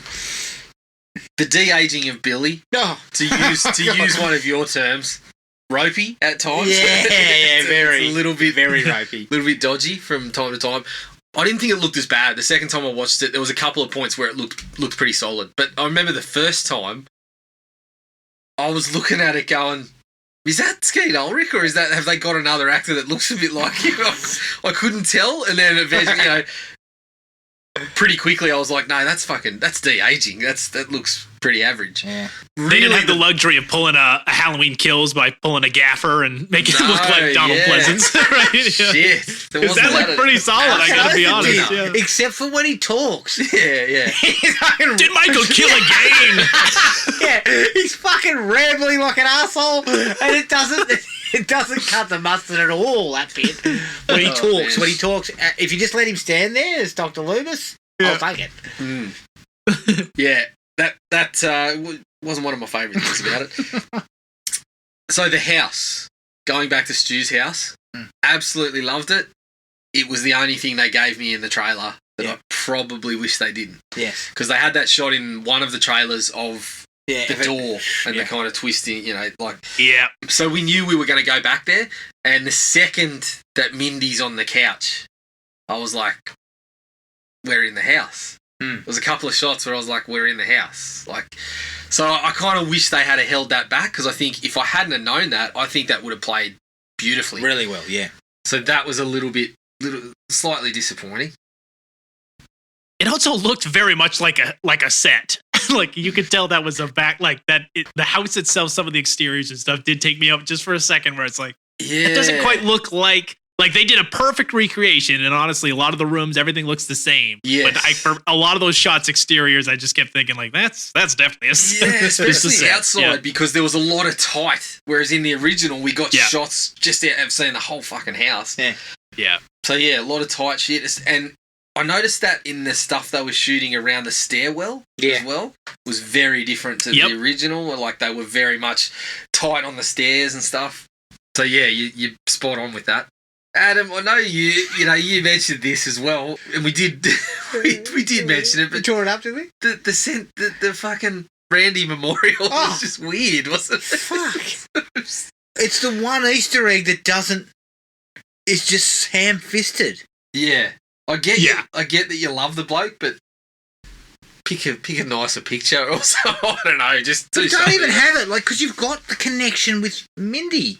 Yeah. Mindy is your connection, and all she does is say something about Randy. Or just a low key fucking small picture on the movie shelf, because that's seemed to be what it was. That this is where Randy would fucking park his ass on the couch and watch movies all the time. So this is where the memorial is. No, I understand. Just a little bit low. Fuck, low-key. mate, I don't need a shrine for the guy. Maybe not. No, I don't think we needed the shrine. The killing of the sheriff. Could we get a sheet and cover her up?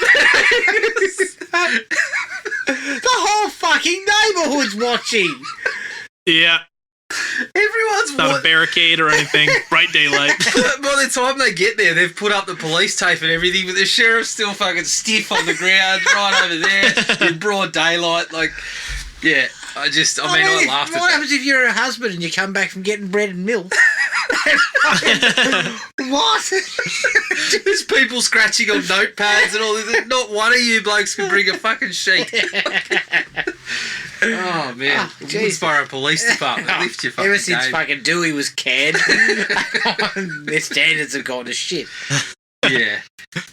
What else did I have? I actually had a couple. And look, I've got a lot, but they're all pretty minor. They didn't really spoil anything for me, but a lot of them were logic things. A lot of them were just little sort of funny things that we noticed. One of them was Richie as the killer.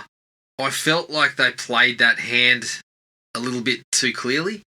The way that he reacted, he says, I've never seen the stab movies. But then he's fucking listing off Gone with the Wind, talking about Halloween, talking about Friday the 13th. the way that he gets onto Netflix and then starts fucking ripping through the Scream series and the Stab series, sorry, and it felt a little bit too obvious that he was a super fan. It was only a couple of moments through the movie, but I have seen online other people were on Amber from the get-go because of the Once Upon a Time in Hollywood thing.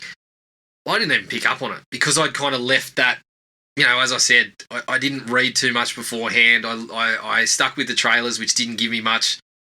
Everyone else was onto that, and I was just like, I had no idea. I didn't even put it together. That was the same person. So I wasn't onto Amber, but I was onto Richie.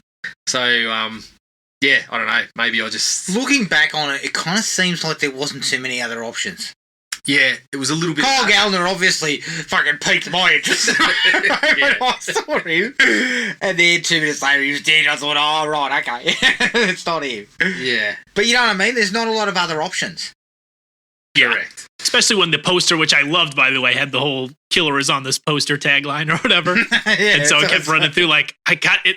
And that's honestly the huge benefit of the Scream movies is that it could be 2. It's most likely going to be 2. So even if you nail 1, you're still kind of wondering like who else is helping him? Why? Yeah. And I was one of those that did like just from the get-go, Amber just seemed so shifty. Yeah. And I didn't understand why it almost played it too obvious where it was like, well, clearly she's like acting like she's a suspect. Yeah, well, so I thought that was meant to throw you off. Yeah, I thought that was... Because the opening sequence where they all make a fucking point about how she's basically trying to push everyone out of the room and shit. And so I thought she was red herring. I thought they're making her really obvious. Yeah. So I thought she was red herring material, obviously going in like a fucking dunce, not realising that was the actor and that, the filmmakers were playing with that the whole time, that you think she is so obvious because of Once Upon a Time in Hollywood that it's not going to be her. But yeah, I was kind of thinking that anyway. I was kind of thinking the way that she was acting early and trying to push the sister away. And really, there was a bit of ham there, a little bit of ham in the performance. I felt. Yeah. So I just didn't think she was going to be involved. But yeah, Richie, I just felt there was a couple of moments. Again, had it pointed out to me before the second viewing, the part where he's like, "Oh my god, it's Ghostface!" It's like he gets excited. Yeah. I feel like, I felt like the way that he was talking about movies, everything except the Stab series, every other mention he made of movies or any interaction, like then watching the Netflix and watching the Dead Meat YouTube channel and stuff, I was kind of like, oh, I don't buy it. Yeah. So, yeah, that was again, a minor one. Didn't really sort of ruin anything for me. It's all part of the fun, trying to keep on top of who it is going to be. Yeah. I haven't looked at the age difference between the actors, but when they say, "Oh, she used to babysit us all," and me and you were sitting there going, "They all look the same age." Like, who babysat who? Yeah. Do you just mean you had a sleepover together? Nobody was babysitting anyone. It was just you were fucking together in the house when you were...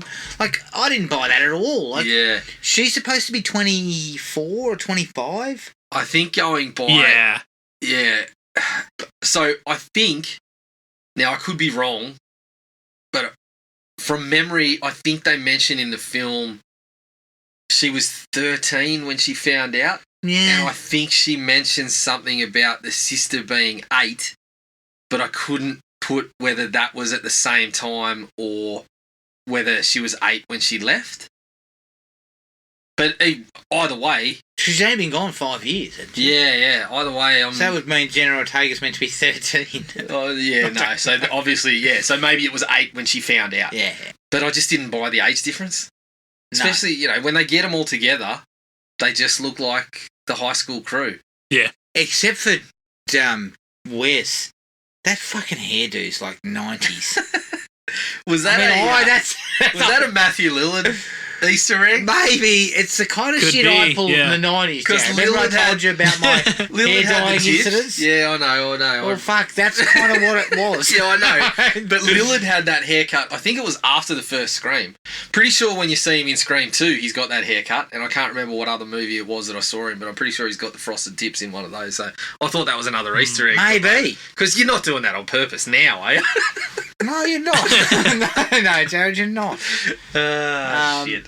Speaking of other things I didn't quite buy was what is it, Richie's sort of explanation for, so he found Sam, and then because he's such a a hunk. He just sort of, he is the byproduct of Randy Quaid, so maybe that's what led him to seduce her, and then it just got a little far fetched in that these two people met on Reddit. Yeah. Because I think I could buy that. I mean, D. Quaid was getting plenty of Dennis Quaid and Meg Ryan's son. Oh fuck! So, well, of course.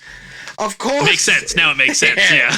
I reckon he's turned up and he said, "Look, check out my uncle's sex tape. If you want a bit of that, it's whatever you want it." Like, yeah. So sorry. He ingratiated himself with Sam. Yes. And became her boyfriend. I guess. Just feels like a long game. What happens if she's again, a like bitch? some of these things just seem like real long shots. He doesn't like her. You know what I mean? Or what happens if she's perfectly nice but she thinks you're a prick? Exactly. She says, "Get the fuck out of my face. I don't want to see you again." Yeah, come on. You're coming on a bit strong here, mate. Hang on, though. There's a plan. Yeah, I think he makes that comment about, your issues meant you were sexually available and all this sort of shit. I'm like, okay. Yeah. Seems Exactly. pretty easy. Yeah, so on that same note, Brandon, that's probably my biggest downer, is that although I was more than satisfied with the motive of the killers, and really in the scheme of things, I'm super happy with how it all played out. From a story perspective, the characters were the two that least kind of excited me out of almost all of the reveals in the series. Like when they brought out what was going on, it just felt like the threads to get us there were just really loose. And especially, as you said, they talk about how Amber's parents moved into the house and she's like, "Oh, I've been obsessed ever since." And then I found Richie on Reddit and I was just like, okay, well, this one's, definitely out of the villains, the ones that seem the most detached from the actual storyline, or at least the characters, those legacy characters. There's no one related. There's no one. Yep. Yeah. Yeah, it seems just, fans of the series, which again, I do really like as a motive. Yes. But I will agree, it kind of lessens their impact as villains. Yeah, and I think it's, again, going back over the rules, they're talking about everything's connected. Someone's connected. And they set it up that these people that were getting killed were connected to the previous movies. These guys aren't. So I sort of, I feel like, it's all intentional that's how it played out. But it just, when the characters revealed themselves and who they were, it was just like, lacked a bit of sizzle. So the motivation for it sort of made up for it.